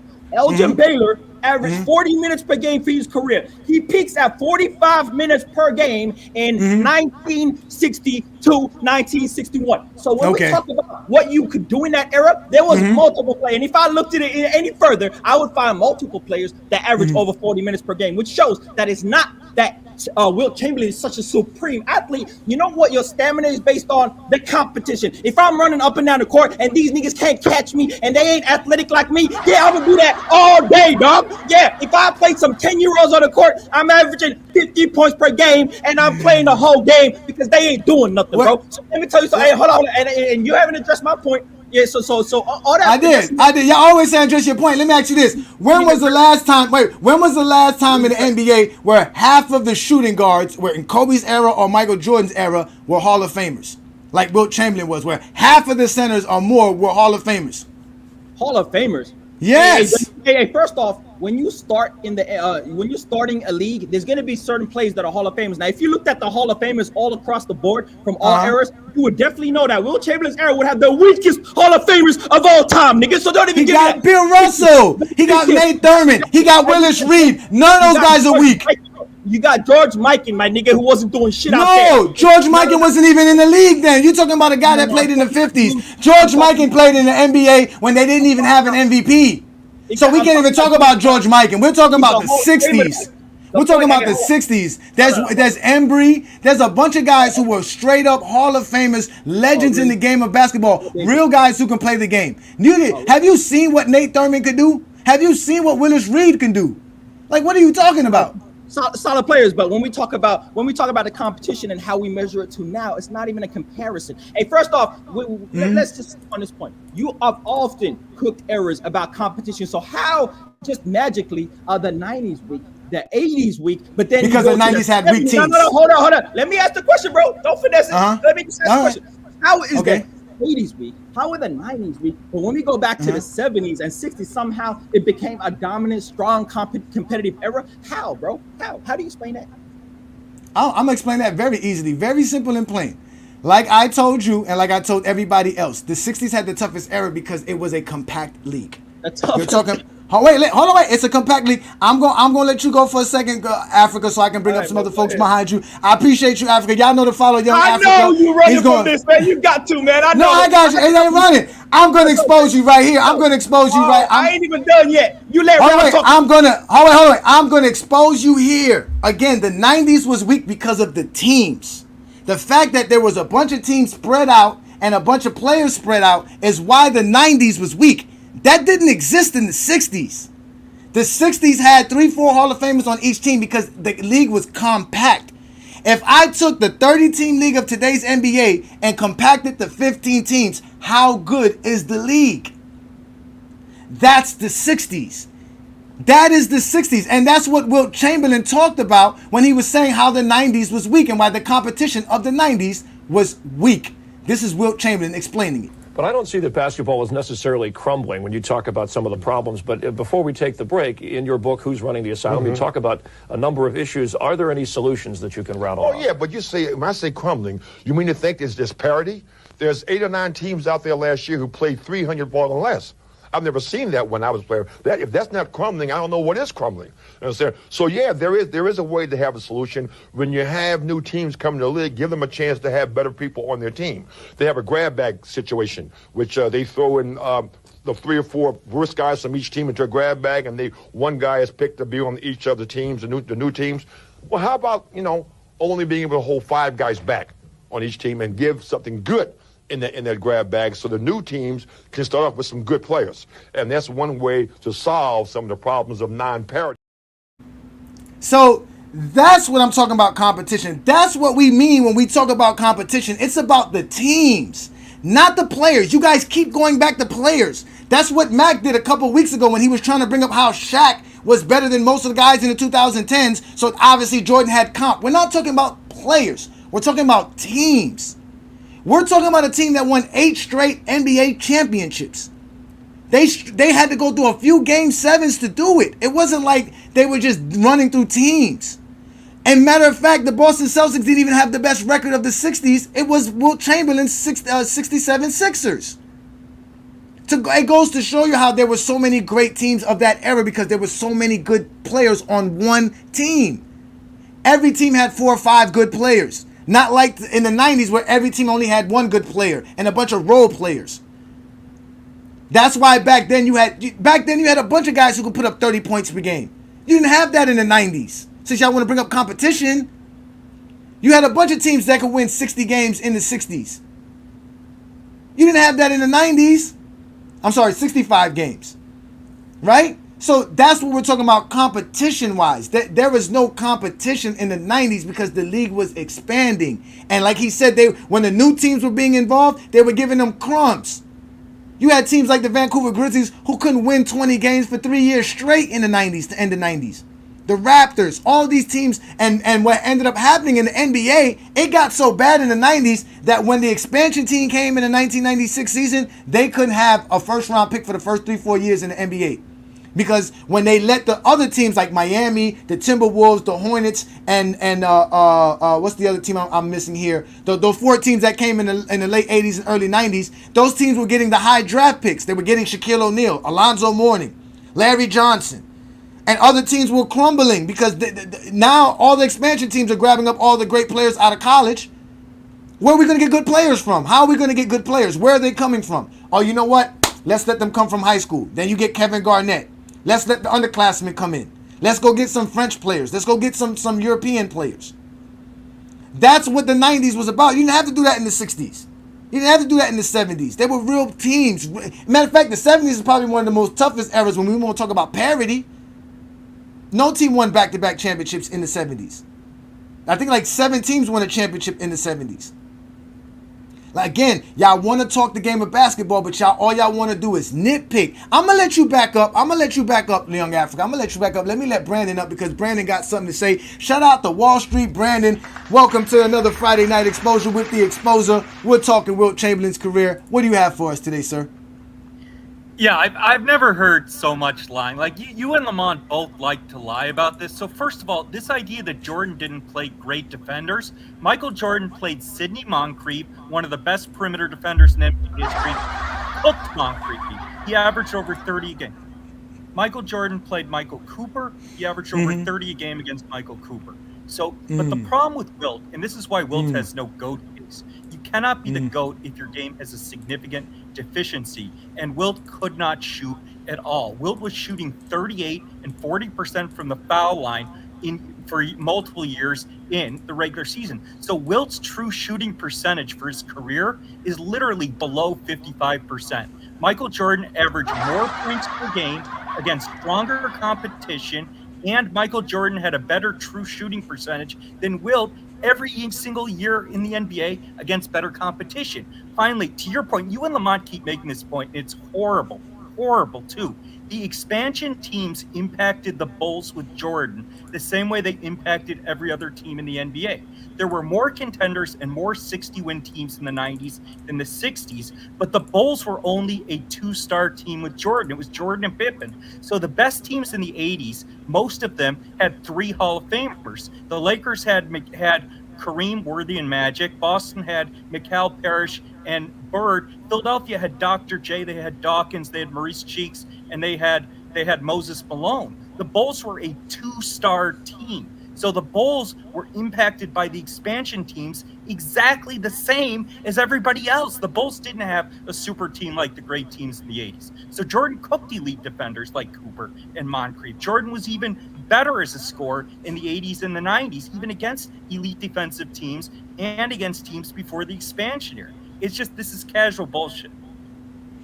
As usual and as typical, ladies and gentlemen, Brandon is such a great liar. He said Wilt Chamberlain can't shoot, and then he used free throws to explain that. Ladies and gentlemen, let's show them how Wilt Chamberlain showed Michael Jordan how to shoot the ball. Wilt Chamberlain. Oh, how about that? Wilt still tries it. And in she goes. Chamberlain turns and shoots outside. Good. There's somebody going through the middle. Nobody goes. Wilt takes it in himself.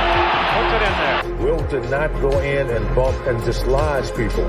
That was not his game. And if you remember, the main point is 60% or more of Wilt's shots came on fadeaways. Chamberlain is the greatest scoring machine the game has ever known, and he can score on you in dozens of ways. Here's one you can't stop, the fall-away jumper. And he hits this repeatedly, despite good defense. That fall-away jumper just cannot be stopped. Beautiful. When this giant walks out on the floor, the 76ers automatically have a great number of points. Unbelievable shot, Keith. If he gets that close to the basket, I don't see how anyone can stop him. I think with his...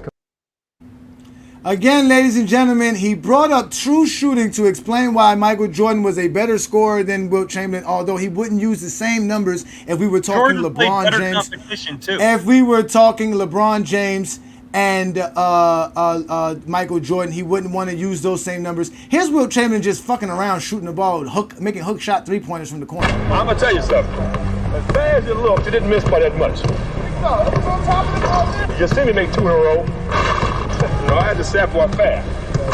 There you go. I'll give you $5. I just take the last 3 of them. I don't care. This is the one I'm talking about for $5. Get up! Get up! Again, he wants to talk about competition. The 90s was not competition. He said everybody in the 80s had 3 stars and mentioned 3 teams. That's not everybody in the 80s. There was over 20 teams in the NBA in the 1980s. 3 teams don't make the whole NBA full of 3 stars. Same thing with the 90s. There was no team full of 3 stars in the 90s. It was only the Chicago Bulls with 2 stars. Most teams didn't even have 1 star, let alone 2 stars like the Chicago Bulls. That's not true. There were more contenders in the 90s. The Bulls did not have the competition. I let you speak. That Wilt Chamberlain had to go through. He had to deal with the Bill Russell Celtics. He had to deal with the St. Louis Hawks. He had to deal with the Knicks. He had to deal with the Milwaukee Bucks. He had to deal with teams that were great teams that had great players. He didn't beat them. It doesn't matter if Jordan lost to those same teams you were talking about. The Milwaukee and all those teams. Jordan lost to all those teams. Jordan lost to all those teams. Jordan and Wilt did beat those teams. Wilt beat Boston. He was the only one to beat Boston. He was the only one. He was the only one to beat Boston. He was the only one to beat Boston. What are you talking about? What are you talking about? Against Boston, he averaged over 26 points per game, 27 rebounds per game, shooting 51% from the field. What are you talking about? He was dominant throughout his whole career, and he played against tougher competition. Not dominant. Yes, he was. So Wilt's was garbage. He was not dominant. You're not giving true shooting percentage or efficiency because those numbers cook your casual take. Jordan was always more efficient. No, 54% is what he shot for his career. In an era where people were shooting in the low 40s. That's not garbage in the era when everybody else is shooting 40% or low. when everybody else is shooting below. No center was shooting 50%. Bill Russell was shooting less than 45. And no, they had good centers. You're lying. That's like Jordan. Okay, Jordan didn't have no wait, good shooting guards. Okay, were the centers better in the 90s or the 60s? The 60s had more Hall of Famers, and when you come by percentage-wise. Yes. The question I asked, not the one I didn't. Were the centers better in the 90s or the 60s? Because in the 90s, you had Shaq, you had Ewing, 60s. You had Wilt Chamberlain. Wilt Chamberlain. Wilt Chamberlain. You had David Robinson. Wilt Chamberlain. Were the centers better in the 90s. Wilt Chamberlain. Wilt Chamberlain. Answer the question. The 25-year-old Wilt Chamberlain transplanted into today's NBA. What do you do? Well, you can take Russell with you. It's simple for me. It may be a little different for Russ, but simple for me. I think it'd be as easy for Russ. You see, with the new rules, which are all slant to help the offense. Now, when I get the ball, instead of having 2 and 3 people and Russ all at me at the same time, I'm by myself with one guy. I would love it. I would love it. 50 points, maybe 60 points, maybe 70 points a game. Because I have nobody. Wait a minute. Well, you asked me a question, right? 70 a game. Well, you know, the last 10 games, I was talking to Russ about the last 10 games of my 61-62 season, right before I scored 100 points, I averaged about 71 points a game. Yeah, you were on a rampage. Yeah, but I'm saying to you, but it's easier now.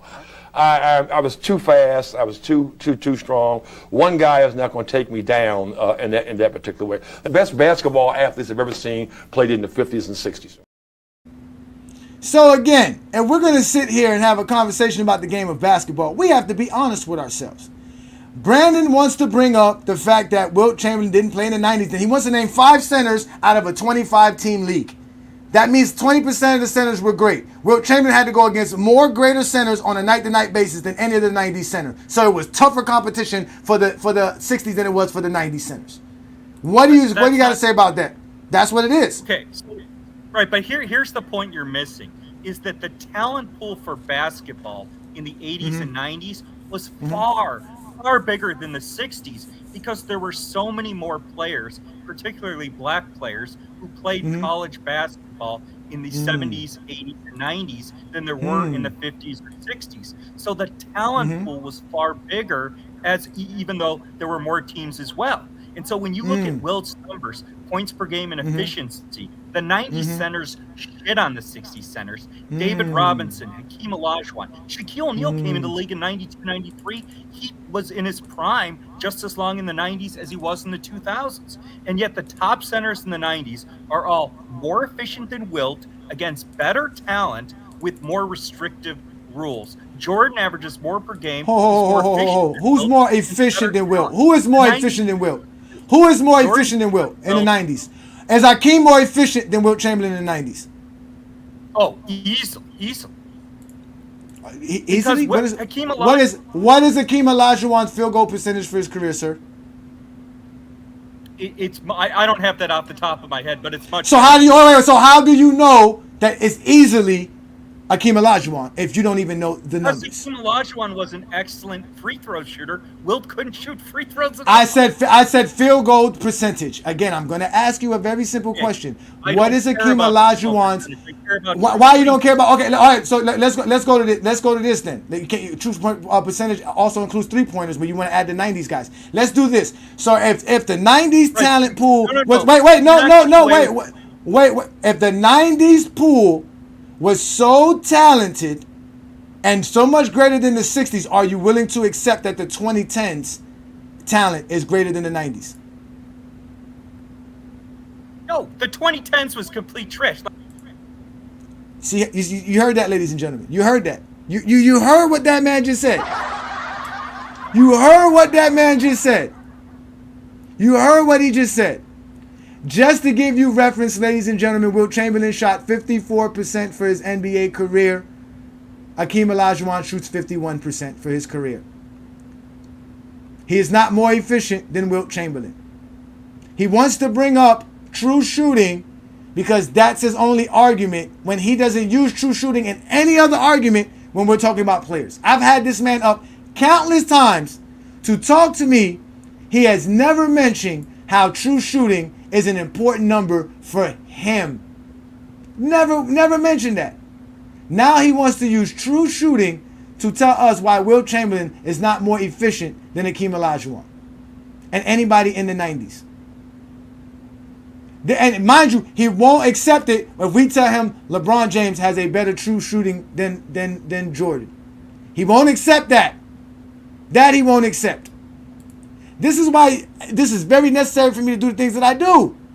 This is why you have to hit that like button, hit that subscribe button. Let's let him continue to lie, because I like his lies. Go ahead, continue to lie, Brandon. Go ahead. I'm going to completely cook. So first of all, Hakeem Olajuwon has a better true shooting percentage than Wilt. And to your point, when you say, well, you can't compare because of the three-point shot, the centers in the 90s were not shooting threes. David Robinson didn't shoot threes. Ewing didn't shoot threes. Hakeem didn't shoot threes. And so Hakeem Olajuwon played far better competition in the 80s and 90s. He played Kareem. He played David Robinson. He played Ewing. And by the way, he dominated them all too. So Hakeem is more efficient. And I always use true shooting percentage. I'm a very consistent person. Who's more efficient, LeBron or Jordan? Who's more efficient, LeBron or Jordan? Jordan, when you adjust for defenses and era. You have to adjust efficiency for era. You cannot look at efficiency without looking at it relative to the era. And quickly, you in Young Africa cooked yourself. Hey, say another motherfucking word and this shit is over. And I ain't playing, nigga. Sit your ass down. Bruh, these motherfuckers are just, listen to that. I'm not going to sit here and let you talk about this and just lie. I asked you a simple question. You don't even want to adjust the errors. Adjust the errors for Wilt Chamberlain then. Adjust Wilt Chamberlain's error. Compare his true shooting to that error. You can't talk the game of basketball. You guys are the worst of the worst, bruh. And this is why you are infamous in the dugout, bruh. For real, you are the most... I don't even know what to say about you, Brandon. Sit your punk ass down. That old bullshit. Like, legitimately, you just come up with anything just to have an argument, bro. What the fuck is that? Why would you just come up with an argument, bro, just to have an argument? What the fuck you doing here? If you can't take it, sit your ass down. I need y'all to do me a favor. I need a picture of Brandon so that I can put Brandon permanently right here with Michael Jordan in the dugout. He deserves to stay in a permanent position in the dugout. The man literally just said true shooting matters. Why Wilt Chamberlain is not better than Hakeem Olajuwon? He wants to stick to true shooting. He wants to say he's cooking me because of true shooting. That is his argument. He wants to go to true shooting. I asked him a simple question. Who's the better player, true shooting wise, LeBron James or Michael Jordan? He couldn't answer the question. He brought up some other nonsense. This is why you get put in the fucking dugout with all the rest of you zesty Jeffries. Sit your punk ass down. That old bullshit. I can't take it. I really can't. I'm going to put the link up again because I want to have a conversation with somebody who can have an actual basketball conversation. This man just wants to hate on Wilt Chamberlain. There's nothing to hate on. The man is great. The man said true shooting. He never uses true shooting ever.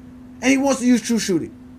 Let me let Ralph back up because Ralph's been patient. Ralph, can you please cook these people, man? Because they don't know nothing about no Wilt Chamberlain. I'm dropping nothing but facts. And all he doing is sitting here lying here. That's all they do is lie.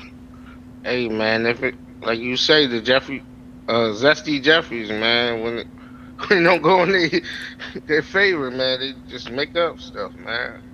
Don't make no sense. Then Young Africa always want to adjust numbers. Like, no, like you said, they got to catch up to Wilt and what LeBron and them guys in that tier do. Like, exactly. The numbers are the numbers. You can't sit here and say, well, he played 36 minutes. He wouldn't. How do you know that? We don't know this. We don't know what Wilt Chamberlain would have did. For you to sit there and say he has to play 36 minutes because the rest of the guys were playing 36 minutes, no. Like, he played the game the way the game was supposed to be played. The game was true back then. Wilt Chamberlain's true shooting percentage for his career is 55. Basically 54.8. That's not that bad. Like, he made it seem like it was the worst in NBA history. And that's with being a horrible free throw shooter. So it shows you how great of a scorer he was. 55 is actually a good true shooting. Hakeem Olajuwon's only 55.3. So he's basically a half a point better than Wilt Chamberlain. You know how much better LeBron James is compared to Jordan when it comes to true shooting? Right. Imagine if he made the free throws. His numbers would look more look more like mythical. Like, what are we talking that's crazy. about? That is crazy. Oh, you know what? I got somebody I want to bring up that came back. Go Let ahead, me brother. bring him back. Just bring me back up when you bring everybody else. I appreciate you. I appreciate you. Let me bring up Paul here. Shout out, Paul. Thank you, Paul, for joining me. James Kingdom supporter. We're talking Wilt Chamberlain, and these guys are lying because they can't accept how great Wilt Chamberlain is. What do you have on Wilt Chamberlain? What do you know about Wilt Chamberlain there, Paul? Well, Wilt Chamberlain have the most records of all time, and I know that if they counted blocks or steals, he will have way more records than they count him. You know what I mean? I mean, he will have 20 blocks in a game, like 10 blocks average in a season, 10 blocks average in a playoff series, career blocks average, career blocks totals. Most triple doubles. He would have the most triple doubles. Quadruple doubles. All of that. And he have a quintuple double. Quintuple double. He have, I believe, 53 points, 32 rebounds, 14 assists, 24 blocks, and like 11 steals in a game. I believe that was a quintuple double he have. That was the best. It's the greatest. Yeah, I mean, there's nothing as far as stat wise, we all know why Wilt Chamberlain is up there. But even with his accomplishments, like I said, the fact that he has all these accolades, the fact that he has all these achievements that go along with it, it's not like he's just out here just doing nothing and then they try to discredit him by talking about his errors weak. Well, then isn't that the same thing we say about Jordan? And these are the same people that want to prop up Jordan. See, the difference is that I don't, what's it called? I don't knock Jordan back or nothing like that. I don't prop up nobody. That's what they do. At the end of the day, everybody that I call great is in my top 5. LeBron, Wilt, Jordan, Russell, Kareem. Those are the greatest players to ever play the game of basketball. But for some reason, anybody who has Michael Jordan as number 1 don't have Wilt Chamberlain nowhere near their top 5. And they have Kobe Bryant up there. Like, how the hell Kobe Bryant better than Wilt Chamberlain? In what world? In what universe? That makes no sense because Kobe Bryant doesn't have better stats, doesn't have better achievements, accolades. No, he doesn't have better anything than Wilt Chamberlain. He only shoots better free throws or mid range.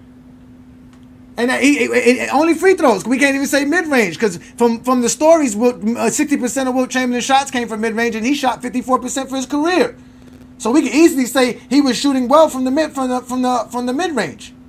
So they even that they don't have. Again, he averages 30.1 points per game. They don't want to accept that. That's Wilt Chamberlain's average. It's tied with Michael Jordan. 30.1 is equal to 30.1. You round up. You round up to the nearest 10th place. That's how the NBA has it. It does not go by the 100th place. It doesn't exist. 30.07 points per game does not exist. But 30.1 points do. The problem I have with the Cesty Jeffries is, when I see at least about the best defenders of all time, I don't know why Wilt Chamberlain doesn't appear in the best defenders of all time. I think he's very underrated when it comes to defense, because if you have the most blocks, the most rebounds, he easily is one of the best defenders of all time. He's easily in the conversation with Bill Russell, of the best defender ever. Okay. I have him too. I have him right behind Bill Russell, to be honest with you. I have him as the second greatest defender of all time. I also have him behind Bill Russell. I think he's top 2, the best defender ever. In offense, he's also right there. In offense, So Wilt Chamberlain have everything on his career. And what was this guy that was here before talking about Michael Jordan? What was that guy? Oh, they had to bring up Michael Jordan. Remember, I didn't even bring up Michael Jordan. They had to bring up Michael Jordan. He's basically saying Wilt Chamberlain has no GOAT case because this, that, and the third. Just a bunch of lies that he brought up true shooting, his true shooting percentage. That he wasn't an efficient scorer. Meanwhile, the man averaged 54% for his career in an era where everybody would shoot like 40 or less than 40%. But he said that Michael Jordan has a better true shooting percentage, so he was saying like, oh, Michael Jordan is more efficient than Wilt Chamberlain. But then when you bring up LeBron James, that you have a better true shooting percentage, he just said that Michael Jordan still was more efficient. So that's a contradiction. Yeah, that's all they are. They're walking contradictions. You're right about that. That is the facts. They're crazy. Now, but you know what? Yeah. Since we brought up Michael Jordan, they want to talk about Michael Jordan. Let's hear what Wilt Chamberlain had to say about Michael Jordan. Since they were asking him so many questions about the 90s. Let's talk about, Michael Jordan. I'm curious. Michael Jordan, say we had a time machine here, and we could send Michael Jordan back to the Civil War. No, that's stupid. What if, that's just my own fantasy, right, you know. Right, okay. What if we could send Michael Jordan back to playing basketball with you in your prime? All right? How do you think he would do in those days? Well, first of all, I'm glad you said with me, you know, and not again me. Michael Jordan is one of those rare specimens that could have played at any particular time and is a gifted athlete who is using those gifts in basketball incredibly so. He has been the liaison between something that's not so good and making it great for all the rest. I think that almost every man in the NBA should give him 10% of their checks. So, you hear that? That's Wilt Chamberlain giving Michael Jordan his praise. But as usual, we got Zesty Jeffries like Brandon Katz saying Wilt hates Jordan because he's jealous of him. Wilt's not jealous of nobody, man. Wilt Chamberlain is Wilt Chamberlain, man.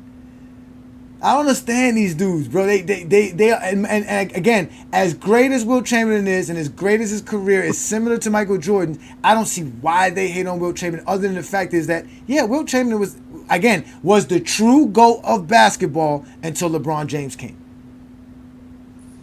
And also, Wilt Chamberlain, I want to say something, you know, they like you said before, they have to adjust to Wilt Chamberlain's era because of the 48.5 minutes a game he played in a season. He played like 45.8 minutes in his career per game average. He played literally almost every minute in a game. So his stamina and endurance is unmatchable. It's not comparable at all. Yeah, you know what I mean? He's not. Again, that's why I called him that. Yeah, he's a physical specimen. His physical abilities, you know what I mean? Yeah. Are not comparable. Oh, his strength, his speed, you know, his weight. He's very fast. Okay, he's very fast. I believe he did like 4.7 seconds. I believe 4.7 seconds in 100-yard dash. He beat Jim Brown. No, Jim Brown, the football player. He beat him in running, I believe. And then Jim Brown dared him in a rematch, and Wilt Chamberlain beat him again. Yeah. No, Wilt Chamberlain was a freak of nature, man. He was, and like I tell people, he was as big as he was still a normal person. He could do everything just like the normal human being, but just great at it. He was fast. He could jump. He could run. He was strong. He had good hand-eye coordination. He can have a soft touch to where he can finger roll. Like, he just did everything great. And check out Brandon here. By GOAT James GOAT James has no explanation why Shaq isn't ahead of Wilt and top 5 all time using his own criteria. I can explain that easily. Paul, you got any last words so I can keep exposing Brandon Katz here? Well, I mean, Wilt Chamberlain is way more dominant than Shaquille O'Neal. He's way more dominant than him. Facts. Okay? Shaq, in a one-on-one game, Shaq have no probability of beating Wilt Chamberlain in a one-on-one game. Wilt Chamberlain will have destroyed Shaquille O'Neal in a one-on-one game. He has a 48-inch vertical. His hand, Wilt Chamberlain's hand in a video is up on the top of the backboard. You know, he jumped and blocked the shot, and he's on the top of the backboard. So I mean, and he also in a one-on-one game with Magic Johnson, I believe, he blocked every single shot. I mean, yes, every single shot he blocked him. Yeah, he was defense alone makes him greater than Shaq. Shaq was nowhere near the defender Wilt Chamberlain was. Let's play some Wilt Chamberlain footage here. Yeah, let's play some Wilt Chamberlain footage. Either offense. Thanks so much, Paul. Again, let's play some Wilt Chamberlain defensive footage so they can know how great defensively Wilt Chamberlain was. Great shot by Chamberlain. Jones, 3-on-2. Russell, blocked by Chamberlain. A great block by Chamberlain. 2 great plays by Wilt Chamberlain. Now let's watch his defense. He's going to challenge Wilt. He does. Wilt flies, swats it right down his throat. Jumps it up over Wilt. Wilt blocks it. That's 4 block shots for Chamberlain. Chamberlain blocked it. Great play by Chamberlain. Chamberlain gets the ball. Nice play. Trying to get it up over Chamberlain. He drives it down his throat. The Heinz and he's deep. Blocked by Chamberlain. He switches to Krebs. Blocks the shot. Sam Jones. Good block by Chamberlain. It's a 3-inch height advantage. Chamberlain got just enough of it. Havlicek. Blocked, and Chamberlain has the rebound. Going to drive over Chamberlain. Wilt slaps it out of there. Good block by Chamberlain. Penetrates, gives to Jackson. Chamberlain blocks it. Put it up again. Chamberlain slaps it out. That's 7 times Wilt's blocked shots tonight. In on Wilt, puts it up. Wilt knocks it down. Man, Wilt Chamberlain is way better than Shaquille O'Neal. Okay, it's not even close. It's not even close. Because again, when we did our GOAT James Kingdom, we have the greatest criteria that exists in any basketball circles. There's no one who has a criteria like us. We include everything, including your true shooting percentage, Brandon. All right? Shaq ended up being in the top 10, but he did not land the numbers Wilt Chamberlain landed. Wilt Chamberlain is, again, easily a top 5 great player of all time. Even when I did my own, which was recently, my top 50 list, you see where Shaquille O'Neal ended up, and you see where Wilt Chamberlain ended up. This is just going off of the player's stats, accolades. This is just going off of what they did for their career. Shaq was never as dominant as Wilt Chamberlain was. Shaq never led the league in rebounding. Shaq never led the league in block shots. Shaq only led the league in scoring twice. Shaq never averaged 30 points per game in an NBA season. What are you talking about? Shaq was playing against centers like Sean Bradley, George Mirison, Ostertag, Irvin Johnson. There was a lot of bum centers in the NBA in the 90s, bro. They like to mention the same ones. David Robinson, Akeem, Zoe, Shaq. But they don't mention that there was 20 other bum-ass centers throughout the 90s. And Shaq didn't dominate none of those guys. He barely dominated against David Robinson and them because we have footage of that as well. He couldn't even beat against David Robinson. So how was he that dominant? Wilt Chamberlain was way more dominant than Shaquille O'Neal, by far. And if you're an objective fan like we are here in GOAT James Kingdom, you can easily see that. Shaq don't have these numbers. Shaq don't have these kind of achievements and accolades to his resume. He doesn't have it. You think Shaq is the most dominant player in NBA history. He's not. The most dominant player in NBA history is easily and will always be Wilt Norman Chamberlain. No one will ever be as dominant as him. That's why he's Thanos to me. You want to talk about what he do against Shaquille O'Neal? Well, let's let him tell you what he'll do against Shaquille O'Neal. If you were playing today, how would you fare against today's centers? That would be dishonest. I would think that there'd be a license to steal. You see, I'm happy that I have a big mouth because I can say it's on my own, Bill. It wouldn't be a license to steal. You're right. I would love it. Oh. Are you kidding me? I mean, it would be a joke. But wait a minute, what about against the Elijah ones? He's quicker than I am, but I believe I'm faster than he is, or was at one time. I'm still pretty fast. No, but I just don't know of any center of today that really. The best players I played against, starting right here, were all back in yesteryear. I mean, you want to talk about Nate Thurman, Willis Reed, you know what I'm saying? That man Wilt Chamberlain wasn't worrying about no Shaquille O'Neal, nor was Bill Russell. Well, I really am interested. How would you play Shaquille O'Neal, a player like Shaquille O'Neal? Yeah, I'm interested in that myself. Well, first of all, if you want me to be serious for a minute. Yes. I would make him play horizontal as much as possible. Plus, I would make him have to run up and down the court all day. I figure if I weigh 240 and he weighs 340, and if he gets to carry that whatever it is, up and down every time at a rapid rate, that the fatigue factor becomes part of it. You know, you take guys out of your comfort zone. And I wonder how Bill would play someone as big and strong and as fast as Shaquille. And he's right. You know, first of all, you just find the things that he does the worst, and those are the things you try to make him do the most. So he just answered the question for you. Yeah, I said I did it in a much shorter, more succinct manner. Yeah, he's far more articulate.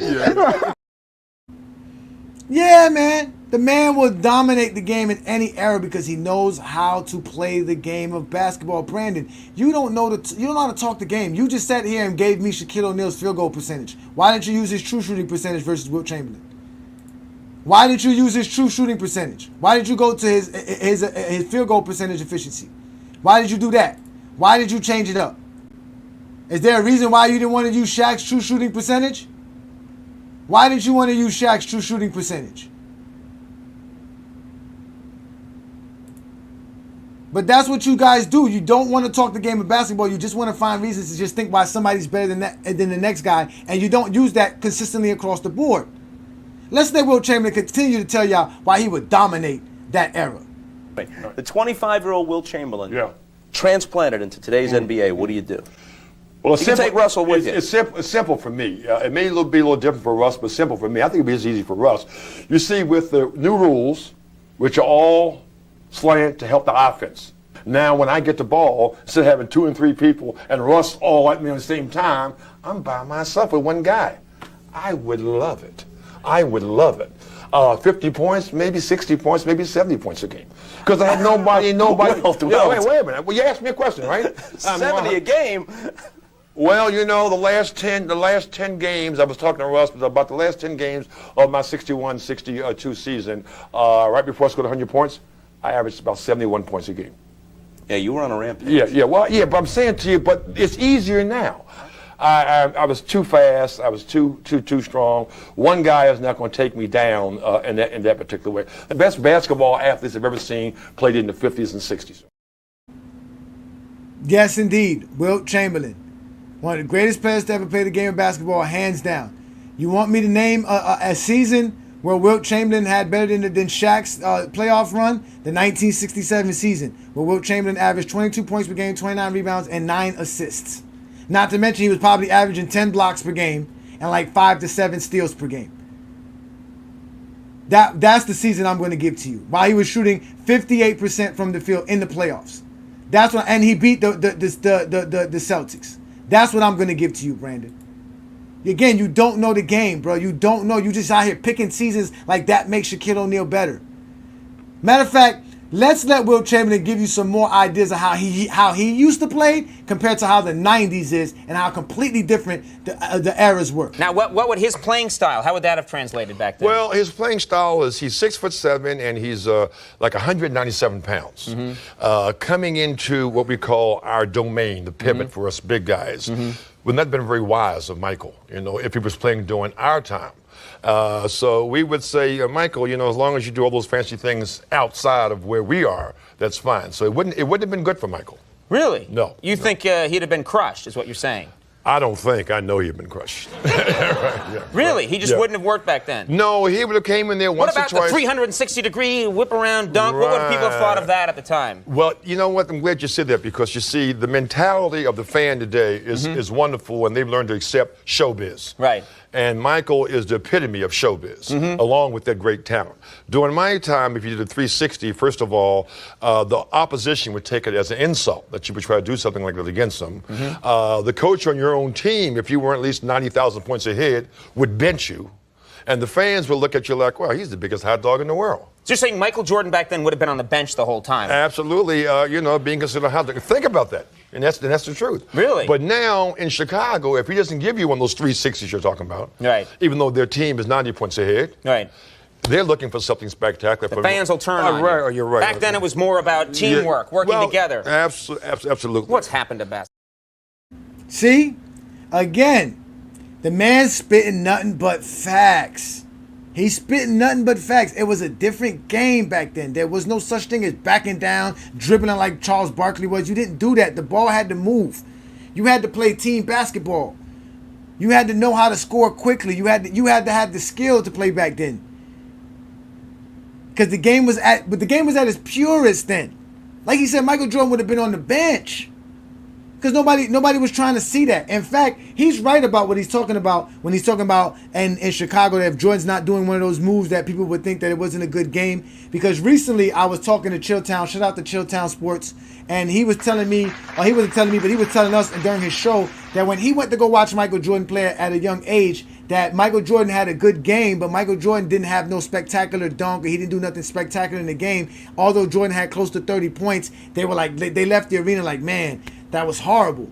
They wanted to see Michael Jordan do all the phenomenal stuff that Michael Jordan used to do. But you couldn't do that back in those days. They didn't allow you to dribble between your legs, throw the ball behind your back. When Cousy was doing the things that Bob Cousy was doing, they were frowning on him for that. They were saying that's showboating.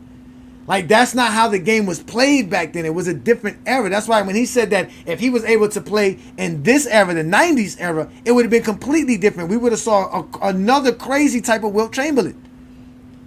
There's no way Wilt Chamberlain's not averaging 40, 50 points per game in the 90s. I'm sorry, y'all. I'm sorry. I can't. I don't. Ralph, they don't accept it, but Wilt Chamberlain is that dude, bro. He's just that dude. He would have had the same dominance.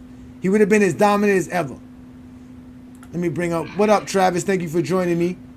As we talking Wilt Chamberlain's greatness. Shout out to True the King. Y'all know to check out True the King on the crossover and other platforms on FYF. Let's see what he got to say. Since Wilt Chamberlain cooked Jordan in a debate on who's better on the 50th anniversary banquet. He did.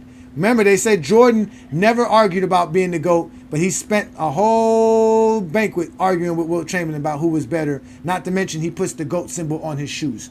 But Travis, what you got for me today? What's up, Ajani? Can you hear me? I can hear you. What's good?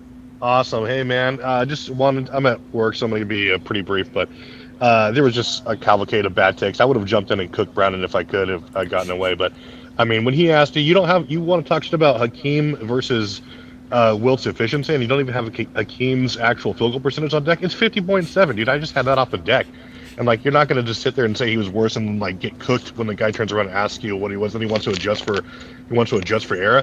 What a casual. Like, what about the way they were making the basketball? How about like how shitty the rims were until they started caring about that, and like the basketball, like all these things that go into how players shoot, the style, like the tempo, all this shit. Wilt was wildly efficient for his era. And for any other super area, efficient. Want to talk about it. Yeah. Efficient. He had a variety of efficient. Yeah. Exactly. He was. I mean, it wasn't his fault. He was more skilled and athletic than any other player. He would be today. Also, I mean, would he be the best player in the league? I don't know, but like he was. Like the only argument for him not being the GOAT is because it's like what I always say is because all the awards and the accolades were not available. All the advanced metrics weren't available then. He would have averaged, by all accounts, especially in his prime, like 30, 20, and like 10 triple-double bare minimum. Like, and all the games that they got of him, full games, they tracked at 8.8 blocks per game. Exactly. The man was a monster. I've always said it's Wilt 1A, 1B, if all things are equal, because they'd have like 8 DPOYs. They would make all defense, all NBA every single year. They would just be statistically gods. I mean, it wouldn't even be close. And like, so, I mean, Wilt Chamberlain is incredible. There's no knock on him. He became a little bit more of a team player, as you discussed. Brilliantly discussed, by the way. Props to you, like later on in his career. And I mean, he recognized that. That was actually a mark towards his individual brilliance as far as like his IQ, basketball, and the willingness to adapt his game. But yeah, that's all. I just want to say, like, when I hear bad takes, especially about greats, when they try to use things like that, but then out of context, I'm really happy that you actually checked him and shut him down. Yeah, he's right here. He's right here. Go ahead, Brandon. No, yo, Travis, hiding like a little girl as usual. First of all, Hakeem's one of the best players in history. Brandon, hold on. Brandon, before you go on your little soliloquy, respect my guests and respect Travis. Don't call him a girl, none of that. He calls you by Brandon. Don't do that. Let's be respectful enough to have a conversation. Now, come on with your lies. Okay, so first of all, I said Hakeem's true shooting percentage was better than Wilt's. And the problem with adjusting for era is that Hakeem dominated Hall of Fame centers. Hakeem dominated David Robinson. He dominated Patrick Ewing. Hakeem averaged 35 a game in the finals against Shaq. So Wilt was not playing the same level of competition as Hakeem. And when you talk about skill, Hakeem had better footwork. He played soccer. He had elite footwork for a big man. Hakeem had better footwork. He was a better shooter. He was a more skilled passer. He was more skilled in every way than Wilt. And he was much better when it came to efficiency because of his skill. He was a far better shooter. Hakeem was also a far better defender than Wilt. Hakeem could guard multiple positions. Hakeem's the only player in NBA history to lead the league in blocks and steals. Hakeem was more skilled. He had a more offensive and defensive impact. He was more efficient against better competition. To say Wilt was more skilled when Hakeem had far better footwork, he was a far better shooter, like just tattoo casual on your fucking forehead. All right, let's start here. Let's start here, Travis. I got this, Travis. Let me go ahead and handle this young man here. Let's start. Let's start. Travis don't need to bail out because you're a liar. You're a liar, right? And let me tell you why you're a liar, Brandon. How many Hall of Famers did Wilt Chamberlain face in 1964? How many centers were in the league, and how many of them were Hall of Famers, Brandon? Do you know? The Hall of Famers in the 90s shit on the Hall of Famers in the 60s. I asked you a simple question. What is the amount of centers that were Hall of Famers in 1964? Okay, name a player Wilt played as good as Shaq, David Robinson, or Ewing. Name one player. Again, name me the amount of centers. I'm not. You're changing the topic. The topic is what I just asked you. Name the centers, please. Right. Name how many centers. Shut the fuck. Shut. Did I say no? Oh shit! Say it again. Say something else. Oh, say something else. Say something else, nigga. Sit your ass down. Now, to put you in that goddamn dugout, because that's where the fuck you belong. You are such a fucking liar. In 1964, you had Bill Russell, Wilt Chamberlain. You had Walt Bellamy. You had Wayne Embry. All centers in the NBA that are Hall of Famers. All of them. And if we go to other big men like Bob Pettit, Gus Johnson, Jerry Lucas, the NBA was full of star big men when Bill Russell and Wilt Chamberlain were in the league. They had more Hall of Famers by percentage. And by percentage. They had it. You keep bringing up true shooting percentage. If you want to keep bringing up true shooting percentage to show how a player's scoring efficiency is, I ask you this. Out of all the top 10 players in NBA history, how many players in the 90s are top 10 in true efficiency? Can you answer that question, Brandon? The 90s was a defensive era. You have to look at... No, and so was the 60s. The 60s was a defensive era. I asked you, how many 90s center are top 10 in true shooting percentage all time? Okay. The 90s centers shit on the 60s centers. It's not close. You can't name one center Wilt played as good as David Robinson. I don't remember ass. Shut up, bitch. Oh my God. Sit your ass down. See, y'all, I'm tired of this man. I don't have. He doesn't want to answer no questions. He just wants to talk. There is not one center from the 90s in the top 10 true shooting percentage of all time. So that means that none of them are as great. And you know what? The 2010s have it. I got Rudy Gobert. I got DeAndre Jordan. I got Jokic. I got Tyson Chandler. I got Karl Anthony Towns. I have Clint Capella. Half of the players' true shooting percentages are great. So are you saying, Brandon, that the 2010s had greater centers than the 90s because of true shooting percentage? No, I said this. Get the fuck out of here. Get off my show. Go ahead, True. Thank you for joining me, True. Appreciate you. Go ahead and plug in your program, sir. Thank you for joining us. What you got for us on today's show? Hey, man. I appreciate that, man. Go check us out on the crossover every Wednesday, 5:30. No, my fault. 5:15 p.m. Eastern Standard Time, and in the zone with Moose, So Crazy Renegade every Tuesday, 3:30 p.m. Eastern Standard Time, man. Hey, man, appreciate you having me on, man. Great topic. Rumble in the Rain. Rumble in the Rain every Sunday too. Shout out to Rob. Yeah, man, it's a great topic. Listen, even if I disagree, Wilt Chamberlain deserves that respect. I mean, I will say this about Wilt Chamberlain. I think he's arguably the most talented basketball player of all time. So you having this conversation and topic point makes sense in a certain degree. People don't want to admit it, but I mean, Wilt Chamberlain was like that. I mean, at one point in time, he was a GOAT. So, I mean, when it comes to his IQ, talent on the floor, I mean, well-rounded game. I mean, also too, and put in more context of why you say he would dominate in the '90s. Wilt Chamberlain was still active playing basketball. I mean, yes, pickup games, whatever case may be, but he was playing against NBA players in his 50s, competing on the, you know what I mean? So No, he still, facts. I mean, it was rumored for him. I mean, it was rumored him coming back at one point in time. I think in the '80s or something like I don't know, but like, yeah, he was able to compete. He probably could have, he could have played like 20 minutes a game and still been effective. He still, listen, he was still in shape, and everything. So, I mean, I don't know if y'all saw the picture back in the day, him and Shaq in Orlando.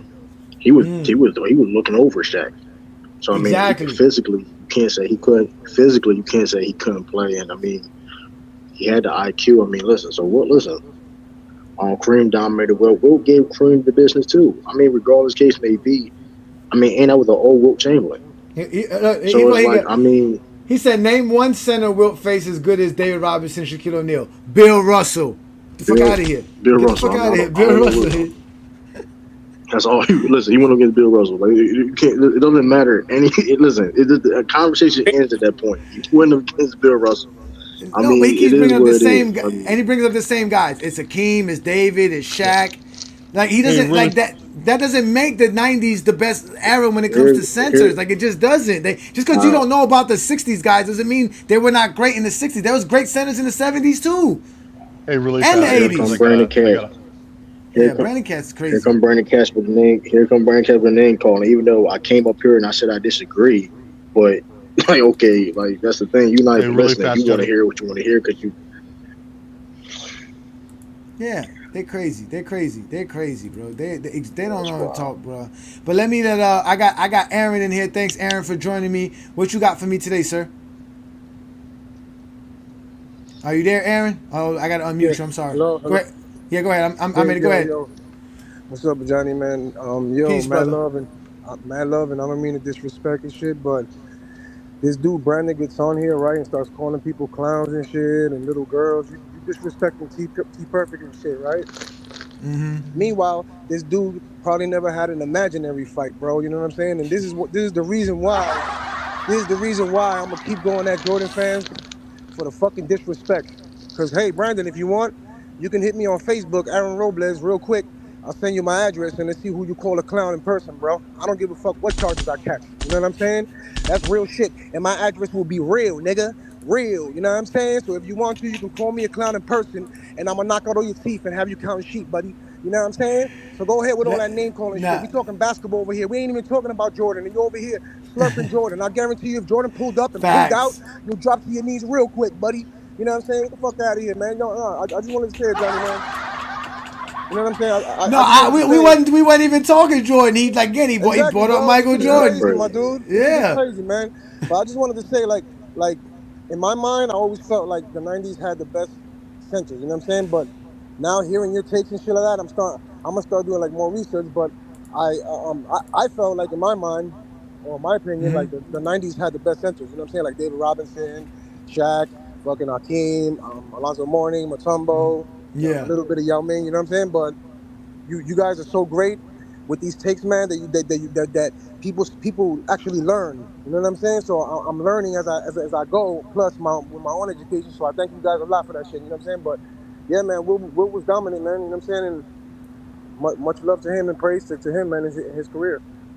Appreciate that. Now, if we go off of what he's going off of, remember he keeps talking about true shooting percentage. Yeah. The closest guy that I get from the '90s in true shooting percentage is Brad Daugherty. He is 57th all time with a 59% true shooting percentage. Then we got Bill Cartwright. So is Bill Cartwright dominant? Bill Cartwright has a better true shooting percentage than Hakeem Olajuwon and Shaquille O'Neal. Does that mean Bill Cartwright was help to Michael Jordan then? Exactly, but the reason I say that the '90s were the best big man era is because like the centers were like more skilled. I feel like David Robinson can hit a three. He can, you know what I'm saying, spread the floor and shit. So can Hakeem, you know what I'm saying? And like Hakeem to me had the best post up game ever. Like to me, Hakeem is the most skilled center I've ever seen in my life, next to fucking Embiid and Jokic, because they're gonna be coming up on that same label too. That's how I feel. Yeah, because we never seen Wilt. And that's the really exactly, true. exactly. Even at that though, it's still old footage. It kind of looks old. But listen, look, Brandon says here you have to do efficiency relative to error. Again, Does that mean Bill Cartwright is a great center because his efficiency relative to era is better than Shaq and Hakeem Olajuwon? He's a part of that era. You don't want to accept that. Bro. This dude's delusional, bro. No, I'm telling you you. gotta- That you dude is- gotta- I don't even know why you let him on, bro. That dude is delusional, bro. I gotta let him on. Bro. It's got to be juxtaposed to volume 2. See, James, you know the game, so I know I know you trolling, bro. It's funny, but you got to include volume in there. Volume has nothing to do with true shooting, my friend. Yes, it does. No, it doesn't. Bro. Hold Your on. true shooting is measured by the amount of points you put up compared to the amount of shots you take. That's it. No, you missed That's what it's for. So don't use the number. No. Listen to what I'm telling you. Don't use true shooting unless you understand what it means. I understand what it means. You're missing the point. What's the point? What's the point? Somebody averaging 13 points on 74% true shooting or whatever ridiculous number, right? Like a Clint Capella or a DeAndre Jordan catching lobs from a point guard don't mean shit. That's what I'm telling you. You gotta include. So why bring it up? So why bring up a stat that you can turn around and say doesn't mean shit? I don't give a fuck about no true shooting percentage. Okay, but I'm just saying. I'm just exposing him for it. I'm just exposing him for using it. He used it. He used it. He's using it. What volume should you have for it to count then? What should a player's volume be for your true shooting to count? We comparing the top players to top players. Not no Clint Capella and sorry-ass Rudy Gobert. And we talk about dudes that's averaging like 25, 27, 30. Shaq, D-Rock, Hakeem. We having a GOAT conversation. I'm looking at Jokic. I'm looking at Karl Anthony Towns. Right? I'm looking at Joel Embiid. I'm looking at Sabonis. I'm looking at Giannis. I'm not seeing no 90s centers. I'm not seeing no 90s centers. He claims that the 90s were the best. I don't see them. Let's go to the 80s. I see Kareem Abdul-Jabbar. I see Artis Gilmore. Hold on, let me continue. Let me see if I can find some more centers from that era. I see Daryl Dawkins. I see Kevin McHale. Here's Dwight Howard. But at least you could have a conversation about today's centers relative to the 90s. In the 60s, bro, the average center was like 6'8". The average player was like 6'4". There was 6'11". That's not true. That's not true. It was 6'10". Exactly, that's not true. You guys been saying a lot of falsehoods. That's false. That's not falsehoods. You can go look yourself up. The average big man height back then was 6'10", bro. Y'all gotta stop lying. Y'all gotta stop lying. Bro. Y'all gotta do your research, bro. You can go look. Generation 2, bro. Stop it, bro. Do that talking. Source up or Just shut go up. Google it. You can go Google it. It's hard. You don't say 6'9". Oh, wait, Peter, you on blast. Source up. Because you've been saying a lot. Source up. Tell us. Where is your information coming from? Where is your information coming from? Where did you get it from? Am I allowed to share my screen? Yes, you can. Go ahead. Let me see it. All right. Give me a second. Let me get the website up. I'm going to come back and share my screen. Okay. A second if you just spewed that out so quick. That's crazy. So, again, here they go again, knocking the competition. Remember what we all say about the 90s. Even Brendan Cassidy was 16. And they won't allow us. They won't allow us to knock the 90s competition. Because I asked you, who was Akeem Olajuwon's steady competition? He played David Robinson 4 times. He played Shaq twice. Who was his competition? How many times was he playing against Ostertag and those bum-ass centers from the 90s? All those horrible teams that had a bunch of bum centers. Like Cartwright. I know y'all don't think Cartwright was great. How many times? Sean Bradley's, the George Mirrisons, the Iowa Candies. The Nays. The what's it called? The Michael Finleys. Is it Michael Finley? Who's the guy that? What was his name? Chuck Persons. Divock. Like there's a lot of bum centers in the NBA. The power forwards was the bigs back then. What are we talking about? Greg Foster. You don't remember Shaq used to be Brad Miller.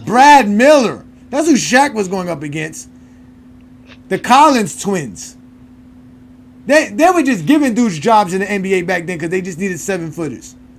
What do y'all be talking about?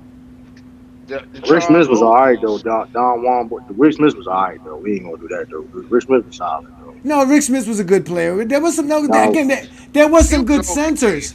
Again, compared to like the NBA was expanding, right? So you're adding more players. So again, you had the Mutombos coming in, the Lonzos, the Shaq coming in, all those guys, David Robinson. Those are all early 90s, late 80s guys, right? Akeem is an 80s guy. He was drafted 85, 84. Right. Yeah, and to your point to the centers, right? Like in 1969, if I'm not mistaken, Wills Reed made all NBA teams and Bill and Wilt didn't. That's how talented the centers was at the time. Like Wills Reed, I think Wills Unseld won an MVP. That's when he won MVP that year, his rookie year or something like. So mind you, go do your research, y'all. Like they played against competition. Mind you, we're talking about Wilt Chamberlain and Bill Russell didn't make the All NBA team. And with Wills in the same. Look, you had Wayne Embry, right? He was the center in the 60s. You had Zelmo Beatty, another Hall of Famer. These are Hall of Famers I mentioned to you. Another center in the 80s. You had Willis Reed, Walt Bellamy, Wilt Chamberlain, Bill Russell. That's 6. In an era that had what, 10 teams? 8 teams? Jerry Lucas. You had exactly. You're talking about 50% of the centers in the league are actual Hall of Famers. You had Dave DeBusschere, who's a power forward, Hall of Famer, right? You have like you said, you mentioned Jerry Lucas. He was a Hall of Famer. Nate Thurman, another Hall of Famer. He was only a power forward because he was on Wilt Chamberlain's team. Yeah, Wilt Bob Chamberlain Pettit played center. Bob Pettit. Center too, but he played Bob Pettit. And he could shoot threes. Tom Sanders. Bob Pettit could shoot the 3-ball. Go back, look at his range. He could shoot the 3-ball at the range at that time. Bob Pettit was definitely above for his time too when it comes to shooting range and things of that nature. Y'all gotta do your research, man. Yeah, like, and the film is there. Yeah, and we're measuring players compared to their era. Right. In 1965, only 2 players shot over 50% for the season. That was Wilt Chamberlain and Walt Bellamy. The average player in this era was not shooting above 40%. Hey, Johnny, I got my You got it? I got the website fired up. I don't see a thing on here to share though. You gotta go. If you're on your phone, I don't know where to tell you, but if you're on your computer, it should say present, and then from there you can share your screen, and it'll say you can share your screen. But what's the name of the website? I'm on my. Oh yeah, I'll give you the website name. Hold on. That's why I like Zoom, man. Zoom. Well, we do things on StreamYard. Shout out to everybody who's a content creator. It ain't easy. StreamYard allows you to have some extra features and things of that nature. It's called runrepeat.com, and the name of the article is the evolution of NBA hype. Runrepeat.com. Bro, that sounds like hold on, man. That don't sound if too y'all got a more credible. reputable source, present it. I'm just sharing what my source What you say once again? What say run what? Runrepeat.com. Runrepeat.com. And it's the evolution of NBA hype. Let me see, what's the name? What's the title of it? 70. All right, let's see here.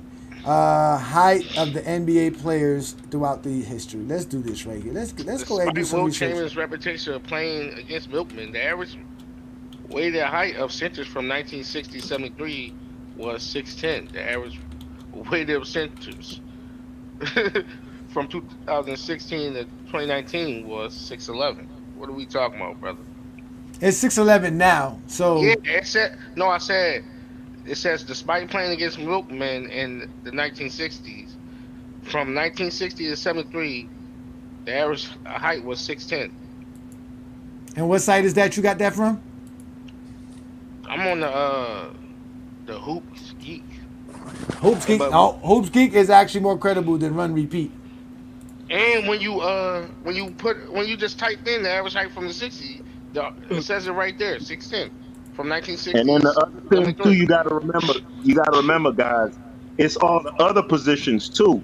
So the help side. Hold on. No, we just talking about centers. No, this is what I'm saying though. The help that's coming is short as hell too. That you gotta factor that in too. If you got a small forward that's coming, listen to what I'm saying. If you got a power forward that's coming to help, that's 6'6", that's a big difference from a 6'9" power forward. You feel me? Or a 6'7", 6'8" small forward. Ain't nobody 6 something. Ain't nobody 6 something doing anything versus Wilt Chamberlain. That's what y'all fail to realize. You was playing against midgets, bro. And dudes that's not true. That's not true. No, he wasn't. No, he wasn't. Peter, we are not going to accept that lie. The average center height was 6'10". The average center height is 6'11". You're not making any difference by 1 inch. Let's let Mac Def get in here. Thank you for joining me, Mac Def. What do you got on today's topic? We're talking about how great Wilt Chamberlain is. What do you got for me today, sir? Wilt Chamberlain, all-time great, deserves to be in the GOAT conversation. You got him the GOAT. That's what's up. I feel if you took away accolades and championships and you just said who's the best basketball player, most dominant, I would go with Wilt Chamberlain. That's the only reason why I don't have him as the GOAT, is because accolades and championships and winning matters to me. But salute to Wilt Chamberlain. This idea about no competition, I mean, he beat Bill Russell and Kareem Abdul-Jabbar, bro. Enough said. Like, what are we talking about? And Willis Reed. He did. I think he beat Bob Pettit too as well, if I'm correct. He was dominant. The competition, he went up against competition. I still got the 90s over as far as centers go over the 60s, but to play Bill Russell and Kareem, and then people don't know who Willis Reed is and Wes Unseld and Walt Bellamy and them, like, come on, Nate Thurman. Like, come on, exactly. y'all tripping. The competition was steep with Wilt Chamberlain went up against. Well, why you say accolades though? When he got every accolade that was available at that time. Every accolade. He got every accolade that exists. He has every accolade that existed in at that time.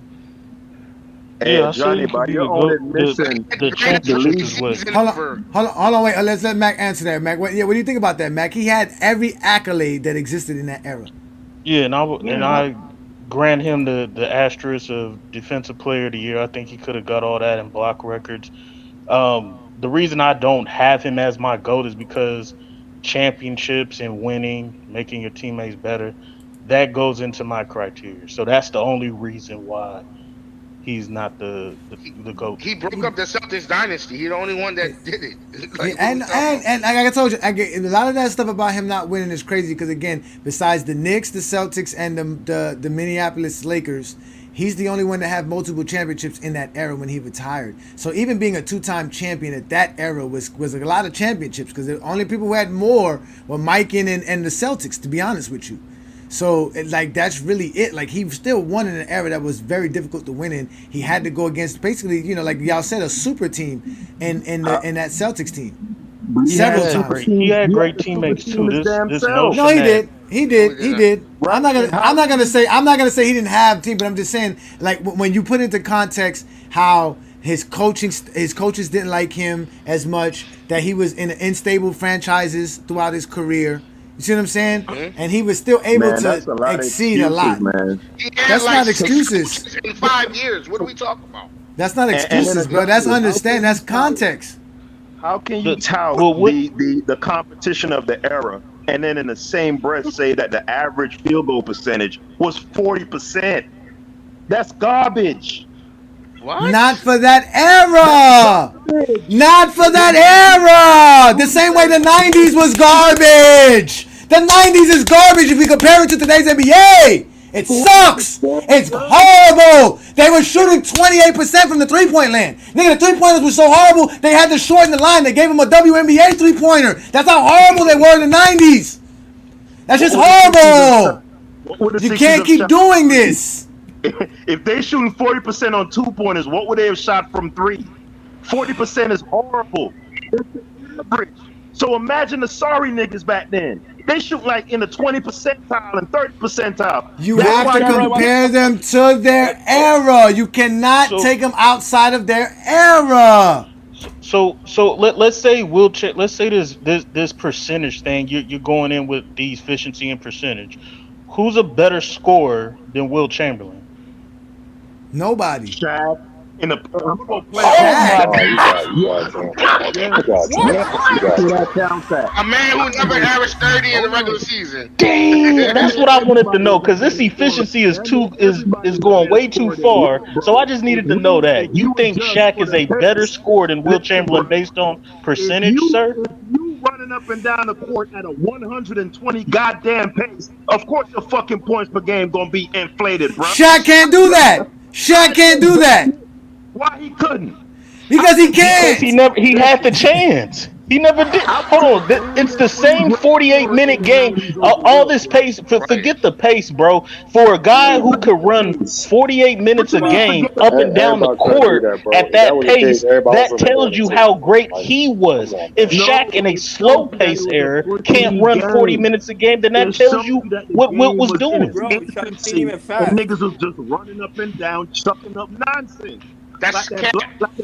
That was basketball. You cannot disrespect the game because you don't know the game of basketball other than an ESPN highlight and an NBC intro.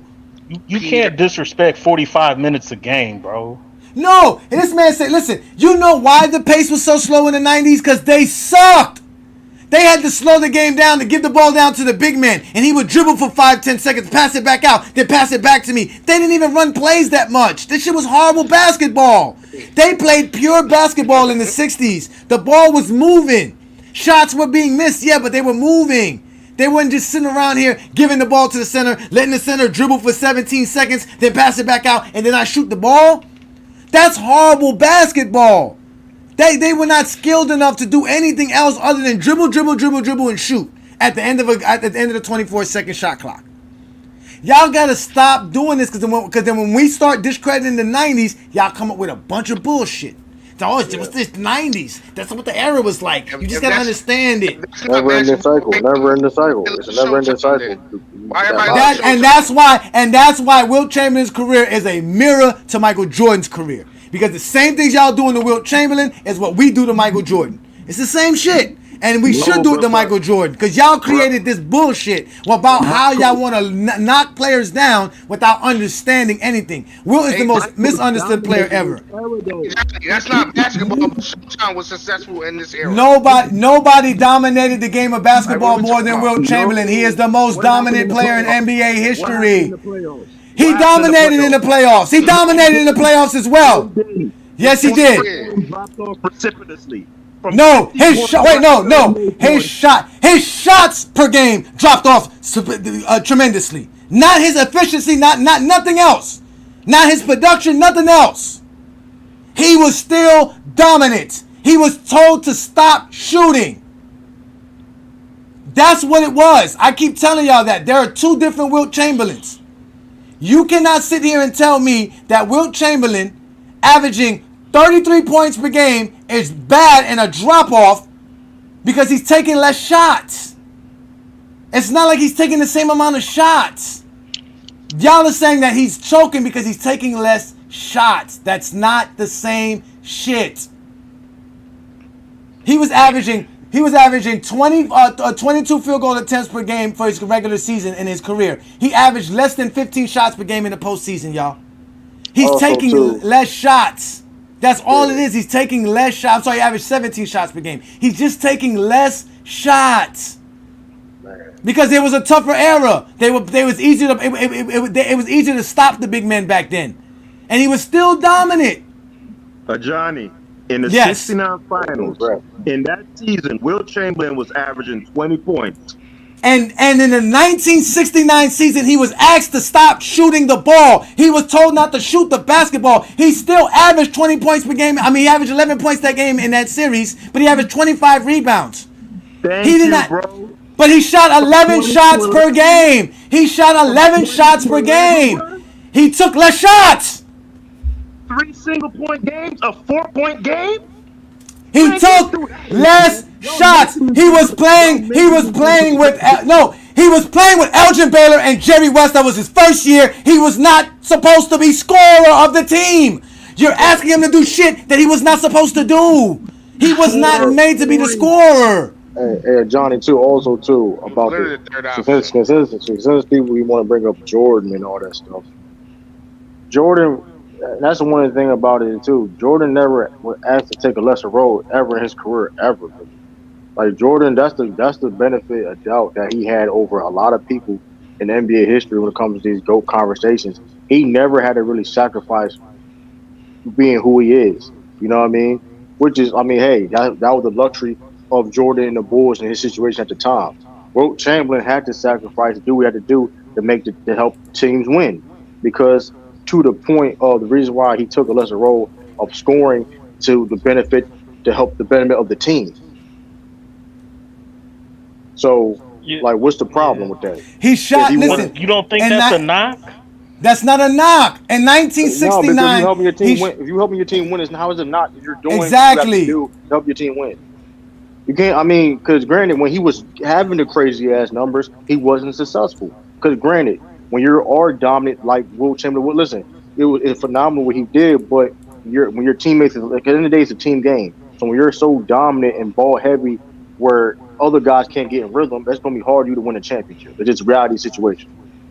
So when he took a lesser role and get more of his teammates involved and heavy on the scoring and won. Yeah, but Jordan because he wasn't heavy on the scoring. Y'all, he's bringing up. He's trying to use the 40-point per game Wilt Chamberlain versus the 20-point per game Wilt Chamberlain. Wilt Chamberlain he was the fourth most attempts on his team that series. He was taking less than 10 shots per game.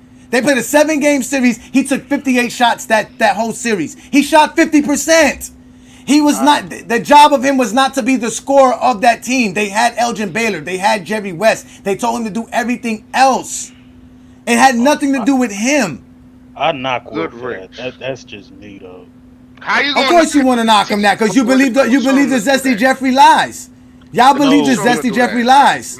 The reason and y'all don't hold Jordan to none of this. Because it's true what True the King just said. True the King just said something real. Jordan was asked to lower his role and do things differently. And that's why they got Scottie Pippen. So all Jordan had to do was score. Jordan stopped being the team's facilitator. He stopped being the main defender on the team. He stopped doing all. Wilt didn't stop that. All Wilt did was stop scoring. He was still the best rebounder, the best defender. He was the best playmaker on the team. But maybe when he played with Jerry West, I can say maybe Jerry West was the better playmaker, but still, he was the best. But we're talking about 67 and 68 in those years because again, that was his first year in LA that you're bringing up, and they made it all the way to the NBA Finals again. He made more finals taking less shots and won more taking less shots. So of course his impact was still there. But go ahead, Mac. The reason I knock Wilt is because Wilt Chamberlain even said, well, if you take Bill Russell off the Celtics and put me there, I don't think we win as many championships because I was selfish and because I like to score. So your main objective and what he was great at was scoring, but he couldn't lead a team to a championship being a scorer. So he had to play. No, he could. He would have won. He could have won. He could listen. He lost to the Sixers. He lost to the Celtics 7 times. If there is no Bill Russell Celtics, he has easily 6-7 championships. What are y'all talking about, man? Hold on. Did he win a championship being a leading scorer? He lost 7. He lost 7 times to them. That's the point, though. But that's the point. If Bill Russell's not there, listen. And Bill Russell's not there, he's winning in 60. He's winning in 62. He's winning 64. He's winning 65. He's winning 66. You can say that about anybody if somebody's not standing in front of them. But that's the point we're trying to explain to you, that you're trying to hold him to winning when he had to face against the greatest teams of all time. No, I'm holding him to his style of play. If Wilt Chamberlain is a scoring machine, yes, that's not going to help his team win. I'm knocking him. Not against the Celtics. Not against the Celtics. Hold on. He didn't win. I'm knocking him for that. Against the Celtics.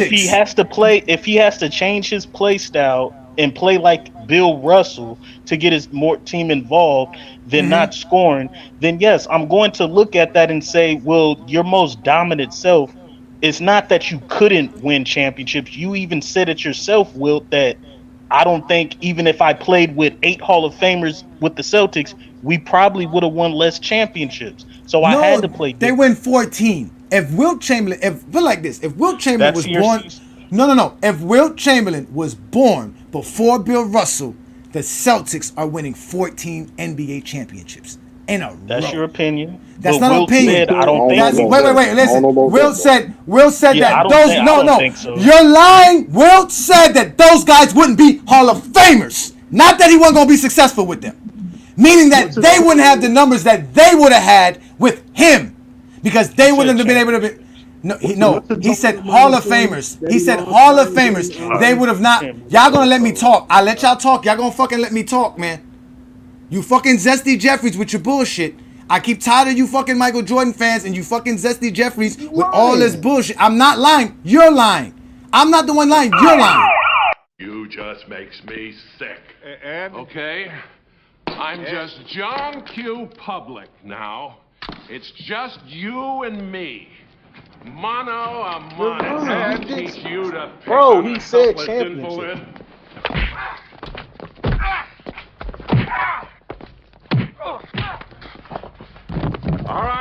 All right, he's had enough. Be quiet, Mac. That's Somebody help the Zephyr. captain. We've got to get to that press club dinner. This way. Jesus, guys. No, he did not say championships. He said those guys would not be as the Hall of Famers that they were. The teammates that he had, he would have won championships. Don Nelson hit a shot in that 1969 game when Hal Greer in 1968 was horrible for the 76ers in a game where he shot less than 20% and they lost the game 7 versus Boston. He said that they would not be Hall of Famers with him because they would not have had the same roles that they had with Bill Russell. They wouldn't have been scorers like that. That was his words. That's exactly what he said. He didn't say he wasn't going to win no championships with them. He's going to win championships with that team. If he was with the Boston Celtics, he would have won 14 straight championships. They would have built a great team around him. I don't know why you guys can't accept the truth. That is just the facts. All these lies that y'all keep coming up with is not going to work here. You guys are clearly the Michael Jordan police, and somebody called you over here. My name is Sergeant Frank Drebin, Detective Lieutenant Police Squad. I was in the middle of getting my car washed when I heard the call over the police scam. Have you seen this man? Calm down, son. It's just a drawing. We have to be real, Mac. We have to be real if we're going to have a conversation, Mac. We have to be real, bro. You cannot be making up these lies. All right. Bet money. Bet What's money realer what? than that, nigga? What's bet money than what? What Bet money? money that Wilt Chamberlain said that we wouldn't have been as successful if I would have played on the Celtics, which means we wouldn't have won. He didn't say nothing about the players being Hall of Famers. They were talking about the teammates that he had. all Oh wait. Did you also hear Wilt Chamberlain and Bill Russell say that Wilt Chamberlain had the same amount of teammates and it was equal? That it wasn't really the teammates that made him lose? Did you hear him say that also as well? Yeah, that's what I'm knocking him for. I just said I'd knock him for that. Okay, he had teammates, you're knocking him but for he couldn't losing to win Bill because Russell. He was being selfish. No, because he was losing to Bill Russell. He was losing to Bill Russell. You don't do that against Michael Jordan. Jordan couldn't win throughout the 80s because he was being selfish. Wait, how? Do you do that to Michael Jordan? Do you hold Michael Jordan back for the entire 80s for not winning because he was selfish? No, we don't. Of course you don't. You know why? Because he doesn't have a freaking team. Yes, That's he does. why, you No, idiot. what you mean he didn't have a team? He did have a team. Jordan was too selfish. He had a team in the 80s. He did have a team. This is why. Every year. This is why you are the MJ police. Tell Mom I'm on official police business. Special Officer Dookie reporting. Mom says when I wear this badge, you're supposed to treat me like a man of the law. Hey, no talking to the witness. MJ had a team in 1988. He had Hall of Famers and everything. You're gonna say he didn't? All right. Wait, Mac. Who was on Bill Russell? Who was on Wilt Chamberlain's team? Go ahead, tell me. Who were you playing with? You had Guy Rogers, a Hall of Famer. You had Nate Thurman, a Hall of Famer. This is when he's averaging 40 points, 38 points per game. He had 2 Hall of Famers. You're not gonna say Guy Rogers and Nate Thurman aren't great. That's number one. Number two, he lost a 3-1 lead to Bill Russell in the Celtics after winning a championship and having a number 1 record with Hal Greer and Billy Cunningham. He lost with Jerry West, Hal Greer, Happy Hurston, and Elgin Baylor. He lost with them 4 Hall of Famers on his team. Wilt Chamberlain played with 8 Hall of Famers his career on the teams, and he lost. He played with just as many Hall of Famers as Bill Russell. And to be factual, Wilt Chamberlain's teammates are better than Bill Russell's teammates. Yet there's not a teammate that Bill Russell played with that's better than Jerry West or Elgin Baylor. Okay. None of them. Okay, now you just mentioned players like Nate Thurman who didn't play with Guy Rodgers. The original guy that you want to talk about he played with was with Paul Arizin, Guy Rodgers, Tom Gola. Those were the first Hall of Famers. But like I told you, every NBA team around that time had 3 or 4 Hall of Famers on it. We're not talking about that. So he couldn't have choked versus another team that had 3 or 4 Hall of Famers. He lost again to the Boston Celtics most of those times. By the time Nate Thurman got there, he wasn't even playing with Guy Rodgers or Paul Arizin anymore. Yeah, he had a Hal Greer at that time of his career. He also had another player by Chet Walker. But guess what? He didn't have Elgin Baylor and Jerry West and those guys when he was playing with them. And again, he kept losing to Boston, who had 7 or 8 Hall of Famers at that time. And the same thing with the Lakers. Michael Jordan lost to a team that didn't have no All-NBA or no All-Defensive player on their roster. Damn. Who, the 80s Pistons? The 1988 Pistons, yes. That means they were not as good as any of those teams that the Celtics were. At all. None of them were. Again, how many All-NBA players was on the 1988 Detroit Pistons, Mac? the 88 Pistons is not again. Answer my question. Answer my question, my friend. According to your research, they didn't have no All-NBA players. Okay, so they had no All-NBA players. Am I correct? But they had 3 Hall of Famers. You're correct, but they had 3 Hall of Famers. They had 3 Hall of Famers. Name the 3 Hall of Famers, please. Excuse me, 4 Hall of Famers: Isaiah Thomas, Joe Dumars, Dennis Rodman, and what's my boy's name? Adrian Dantley. All right, and Jordan did have a Hall of Famer on his team, correct? Who? Pippen his rookie year? Yeah, he had 2 Hall of Joe Famers. Dumars. Joe Dumars was in his 3rd year. Dennis Rodman was in his 2nd year. You have no problem mentioning them as Hall of Famers. Now we can't use Scottie Pippen. Mac, this is why I put you in the MJ police, because you're another liar. All you're doing is sitting here lying in front of everybody. That's all you're doing. That doesn't make no sense. They can help. Yes, I gave the sketch artist the description. Yeah, she'll be back when 7:15. Ed, that'll be all, McTeague. Why don't we get that other artist? You know, the one who never dates, lives with those 2 guys? Right. Sorensen? Jane, I'd like to see the rest of the Institute now, if you don't mind, Dr. Meinheimer. Let's talk about Hall of Famers. Well, guess who Wilt Chamberlain lost to in 1961? He lost to Larry Costello, Hall of Famer. Dolph Shaves, Hall of Famer. Hal Greer, Hall of Famer. I mean, I keep telling y'all, these teams are full of Hall of Famers on these other teams. But you don't want to, you want to just say, it's the Detroit Pistons. It's the Detroit Pistons. It's the Detroit Pistons. Just off the name alone, I'm just supposed to accept that? No factual evidence of any kind that makes the Detroit Pistons of 1988 great? Because like I told you before, if Michael Jordan doesn't choke to them in 1988, guess what? There is no Detroit Pistons team to talk about? Big facts. Like, you guys don't know the game of basketball. Again, he lost to in 1960, the same team. Hal Greer, Costello, Dolph Shaves, Hall of Famers, 3 of them. Jordan didn't lose to. Matter of fact, let me go see who made the All-NBA team this year. Let me go double check this, because again, you zesty Jeffries don't know the game of basketball. All you want to do is lie. You just want to lie and make it seem like we're supposed to accept those lies as facts. Here we go. All-NBA team, 1961. Dolph Shaves is on there. So guess what? That makes them better than the Detroit Pistons. They had Hall of Famers, plus they had All-NBA players. I don't see none of Wilt Chamberlain's teammates here as an All-NBA player. You guys don't know the game of basketball. And as an MJ police, you're never going to do anything to me. I don't give a fuck about no police, and I don't give a fuck about no police now. Shit. You know what? You can do whatever you want to do. So it don't mean nothing to me for you to show up tomorrow morning with your head blown off. You understand what I'm saying? So we know in 1962, he lost to the Boston Celtics. 1963, they didn't make the playoffs. 1964, again, he loses to the Boston Celtics. So Wilt Chamberlain has way much more tougher competition. 1965, again, he's losing to the Boston Celtics. 1966, 66, all his career is against Hall of Fame teams, all NBA players, legends. Jordan choked versus a team that didn't have none of that shit. But you don't hold that against Michael Jordan because you guys are basically the MJ police. You guys want to hold Jordan to a different standard. You guys want to make Michael Jordan special. But you guys are the special ones on the short bus. That's what y'all Hey, are. can I ask a question, Ajani? I'm listening.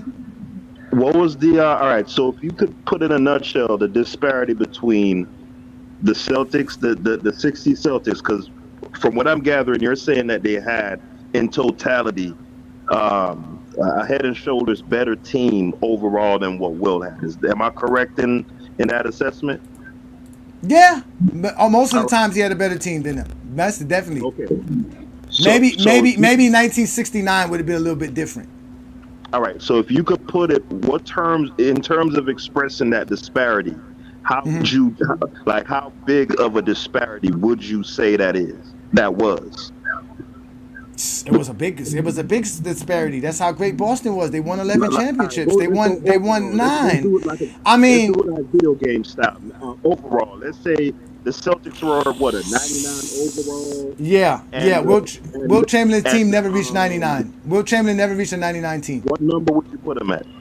Maybe 97, 98 as the best team. Come on, bro. Even 1967, even the 1967 team, which was the best team Wilt Chamberlain ever played on, right? Wilt Chamberlain played on this team here. Let's go to the Philadelphia 76ers. They won 68 games, right? Even this year, this is when he had Hal Greer, he had Chet Walker as his teammate, and he had Billy Cunningham. He also had Costello, but Costello was late in his career, right?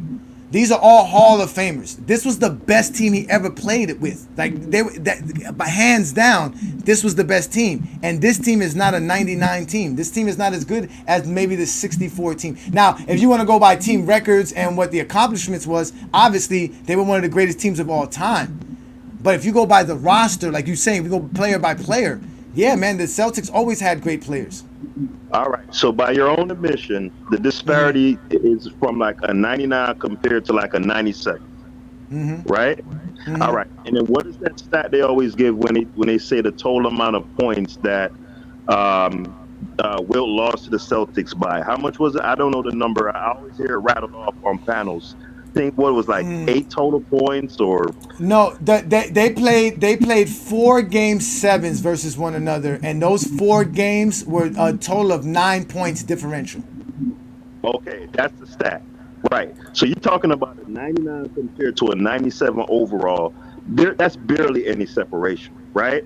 And then you're talking about a total of 9 points in series that were decided by 1 game, and we're saying that this guy is the second best player of all time, and with just that little bit of separation, as dominant as you saying that he was, he couldn't get over the hump more than once.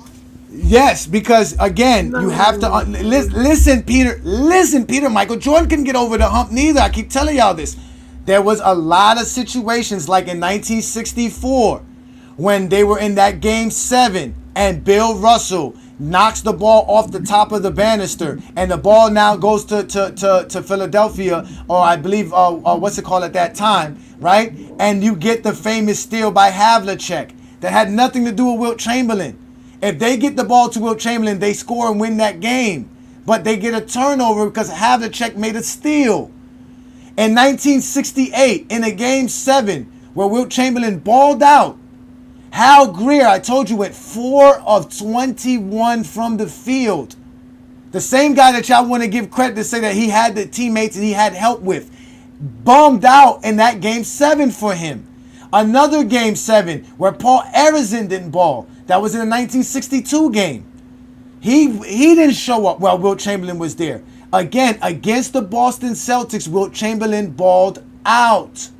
He always balled out. He was always doing his job. The only difference was he took less shots because it was harder to get his shots versus a better team with a better team strategy as far as how they played the game of basketball. That's why they were able to win 11 championships.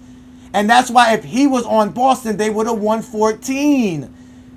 Because he's better than Bill Russell. That's just the facts. And they would have had a stable franchise to where he could have been playing the game. The man was phenomenal. You're holding him to things that had nothing to do with him. For me, Johnny, it's just too much. For a guy that, you're selling as being so dominant, it shouldn't be this much explaining. Like, it's not explaining, because y'all keep lying. I have to explain lies. Like when people talk about Tim Duncan, for example, right? You could point to like the 04 Olympics where he was like a marquee player on that team and they melted down, or you could point to whatever other failings that he had, right? Mm-hmm. But when you juxtapose that against winning that 03 finals, I think Tony Parker was a rookie at the time and a pretty mid-level overall roster, right? Mm-hmm. You can't do nothing but come away and say that dude was that dude. When you look at I can. You know why? Let me tell you why. Because you know nothing about the Game 7 in 1965 when Wilt Chamberlain had 30 points, 32 rebounds, was 12 of 15 from the field, which means 80% from the field, and his team lost that game while Hal Greer went 5 of 12 during that game. While Larry Costello went 1 of 7 during that game. Luke Jackson went 3 of 10 from that game. And somebody let Sam Jones go off for 37 points. Somebody let John Havlicek go off for 26 points. Wilt Chamberlain did his thing. You guys don't know this because you guys don't know the game of basketball. We could all go on Basketball Reference and look at them same box scores, bro. I'm looking at it. You didn't know about that game. You didn't know about that Game 7. You was holding him up for games in 1969, in 1965.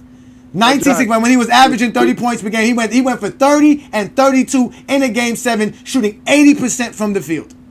But that's what I'm saying, Ajani. You giving his other teammates, or you kind of knocking them for having a bad game in a particular game, right? But when I do the same thing for that 69 series, right? Where he lost the 7 games to Boston, right? And in one of the games, he scored 4 points, and he lost by 1 point. They won that game. He scored 4 points. And the game that they lost in Game 7, he actually played as well too. He was taken out of that game. They took him out again. He was not asked to score. He was not asked to score. But that's what I'm saying, Ajani.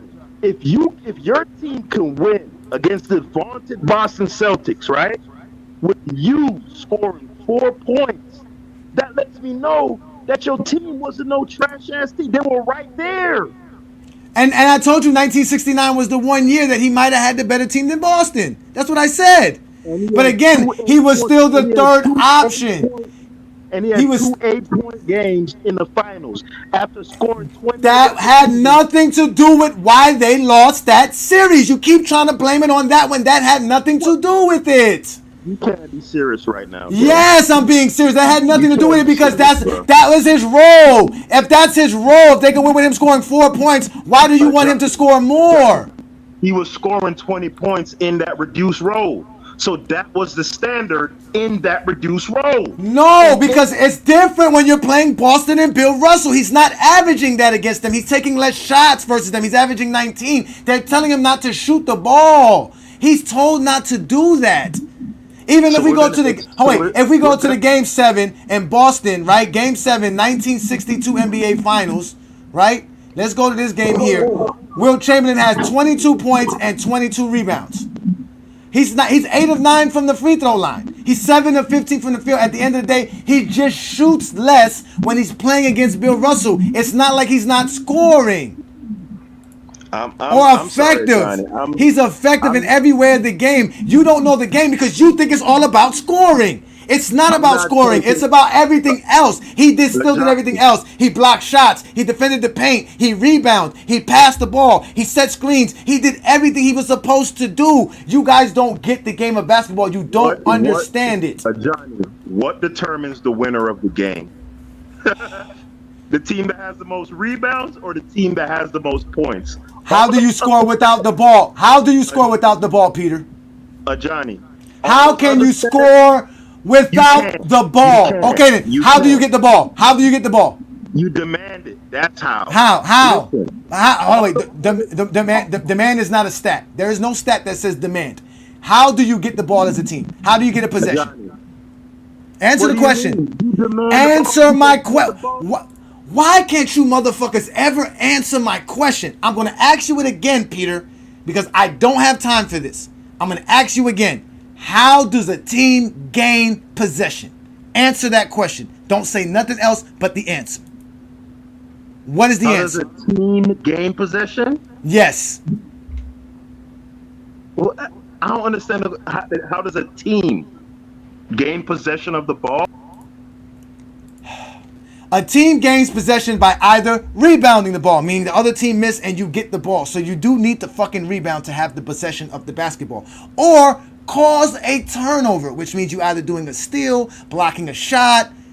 Either way, you have to do more than scoring to score. If you let every team score against you, how are you going to win? You have to stop them for you to be able to score. The game of basketball is about getting the most possessions. And you gain more possessions by getting more rebounds, by playing great defense, not by scoring.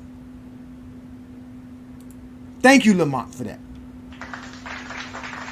So now do you understand what I mean by why points is not the only thing? Okay. But with all that, listen, I'm going to concede to you, obviously, scoring is not the end-all, be-all. Mm-hmm. But if we were weighing, just similar to how you would weigh a GPA, right? Or like you have a weighted GPA, or you weigh certain values more than the other in a statistical equation. Mm-hmm. Points are more important, much more important.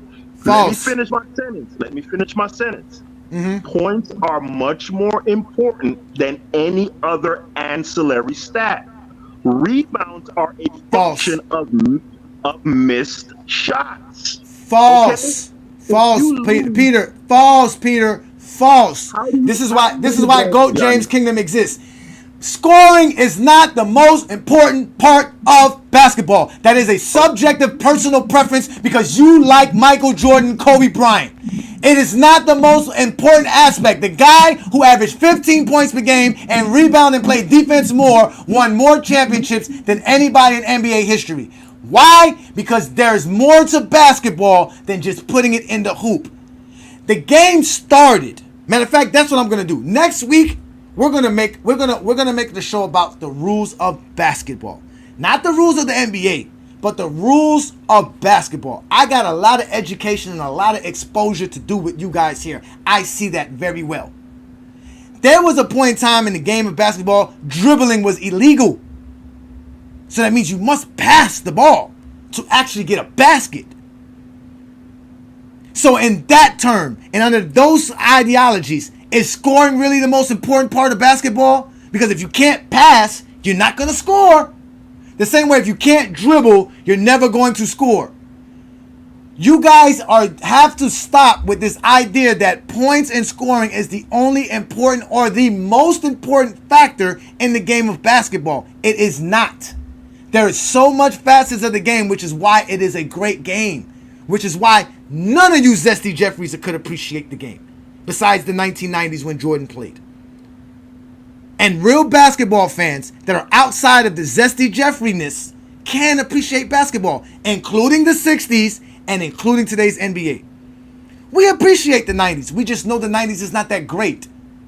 You guys like to lie, and then you guys like to set these parameters up, and we have to sit around here and accept it?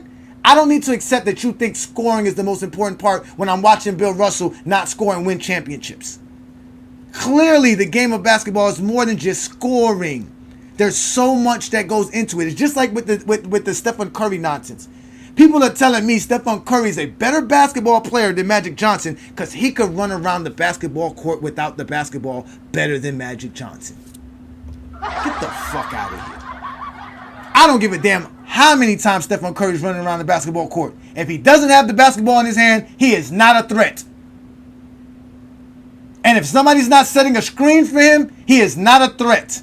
And if somebody's not passing him the ball so that he can get a good shot off, he is not a threat. Stephen Curry could run all day long on the basketball court.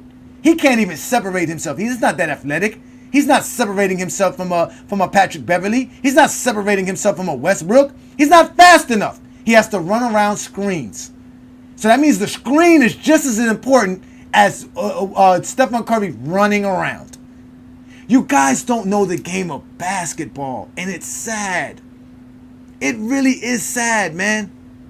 You guys have to understand that the game of basketball is more than just scoring. So next week's show, we're going to talk about the rules of the game. Hopefully nothing big pops up, because I really wanted to talk about something else. But you guys have to appreciate the game of basketball. Again, Wilt Chamberlain did not choke versus Boston. He just shot less.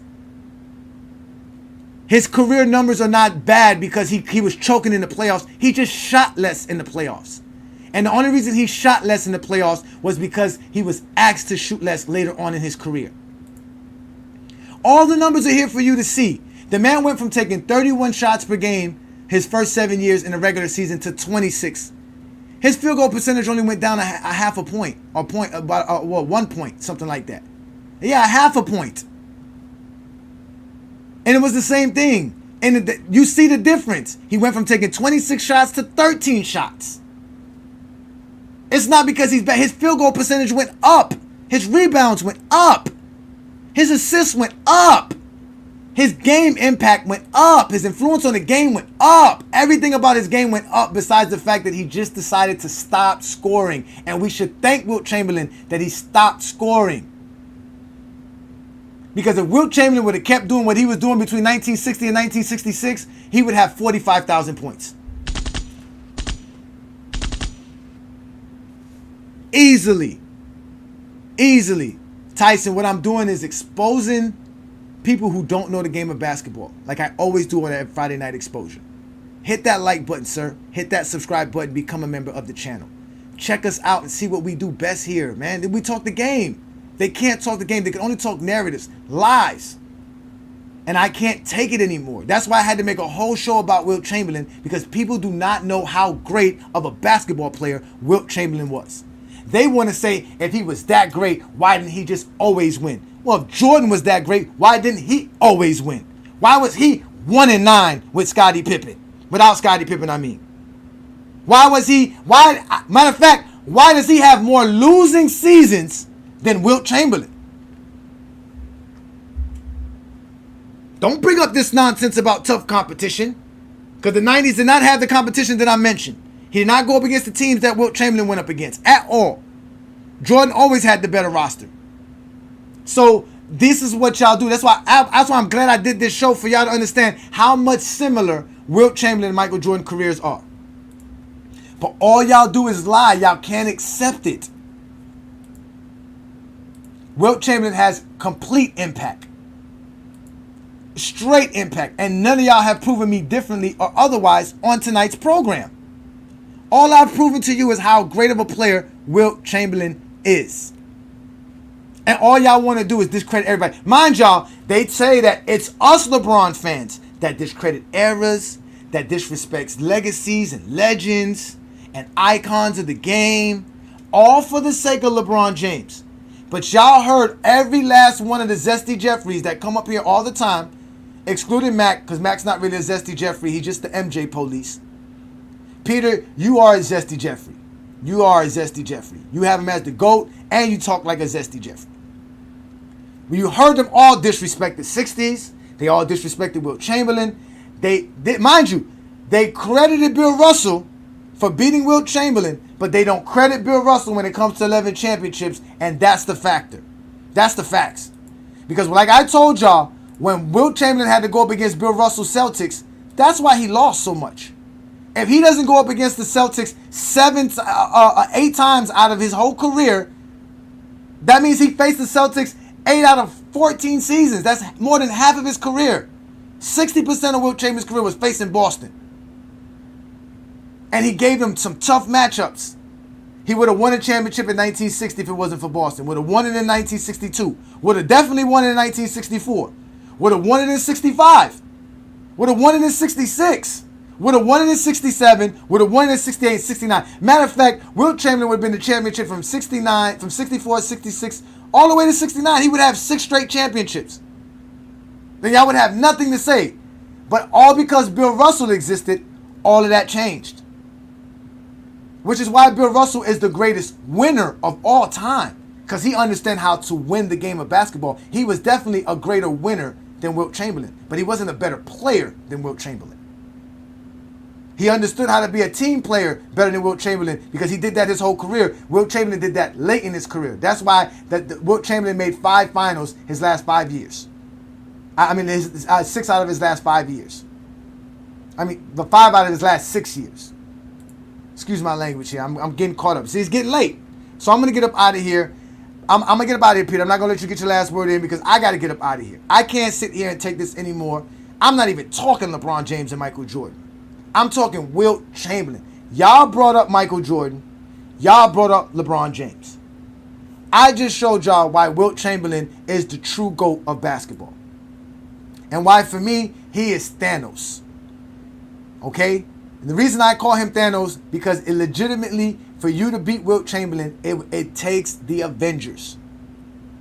To defeat Wilt Chamberlain, you must come up with more than 1 or 2 guys. And that was Bill Russell Celtics. Bill Russell Celtics were the Avengers.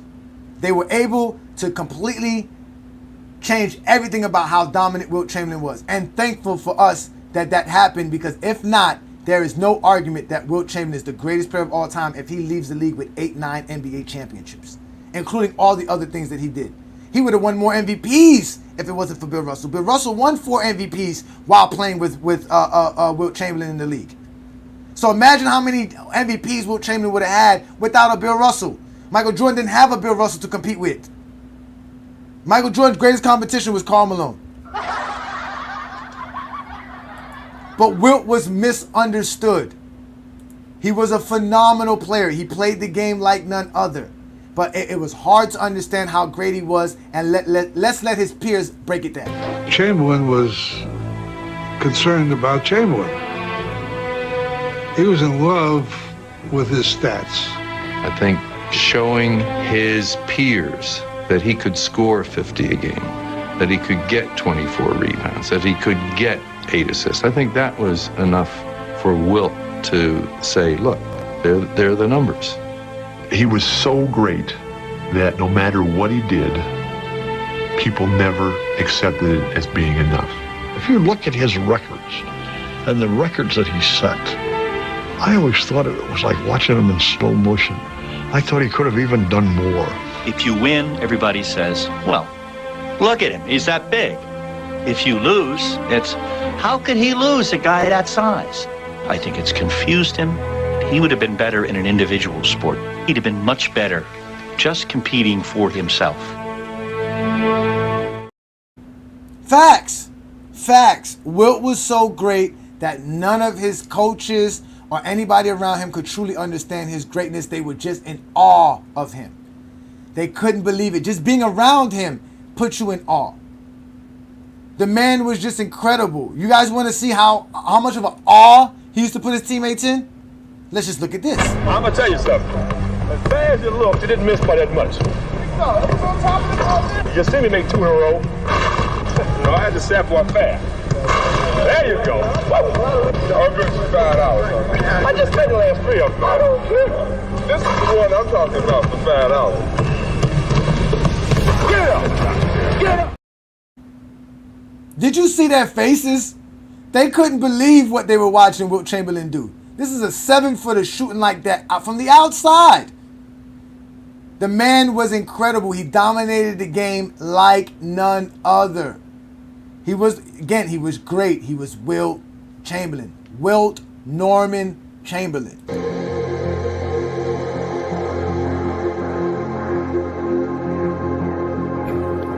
He thought, and rightfully so, that he was the greatest basketball player that ever lived.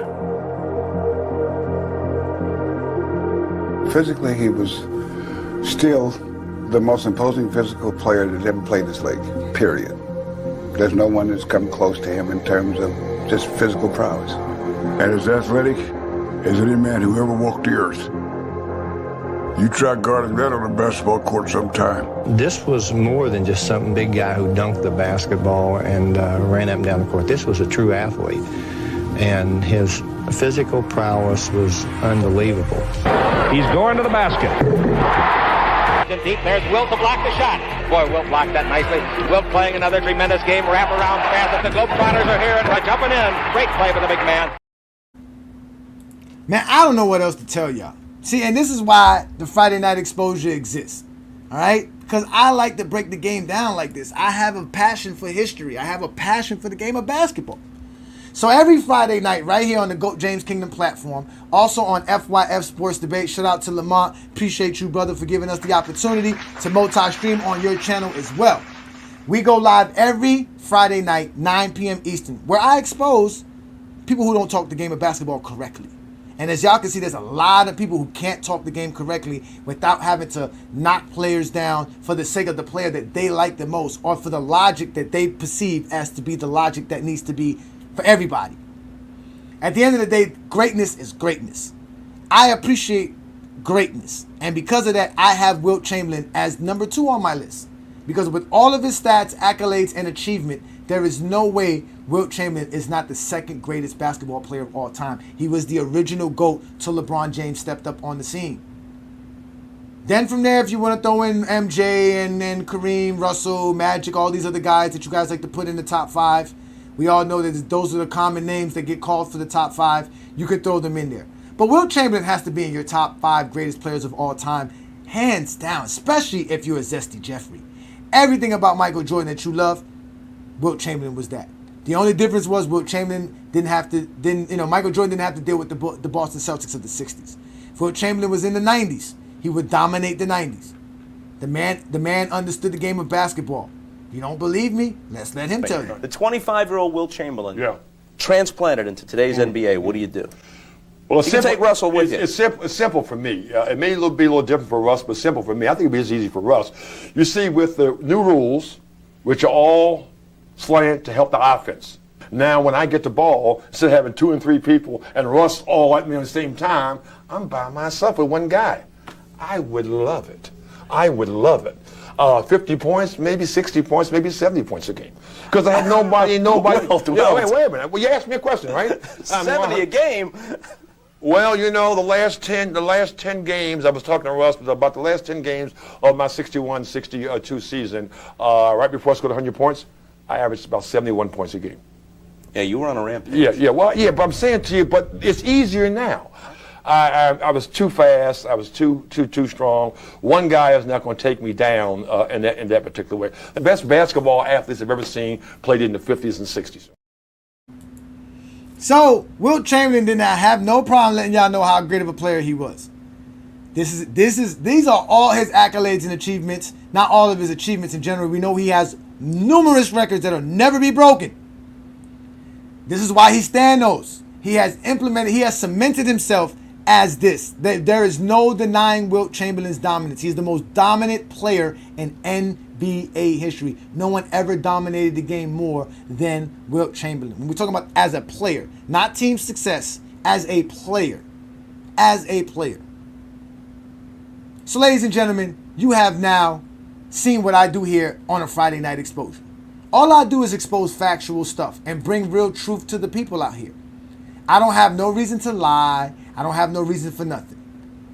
At the end of the day, Wilt Chamberlain is one of the greatest players to ever play the game, and he is truly what I considered the GOAT before LeBron. And if we really wanted to count everything that he could have won, if we were to count blocks, steals, defensive player of the year, all defensive teams, player of the week, player of the month, anything like that nature, he would have all those records. He would be phenomenal. It would be no questions asked. And if he didn't have Bill Russell in his era, like Jordan didn't have no competition in his era, he would have legitimately been like a 7, 8, 9, 10 time NBA championship.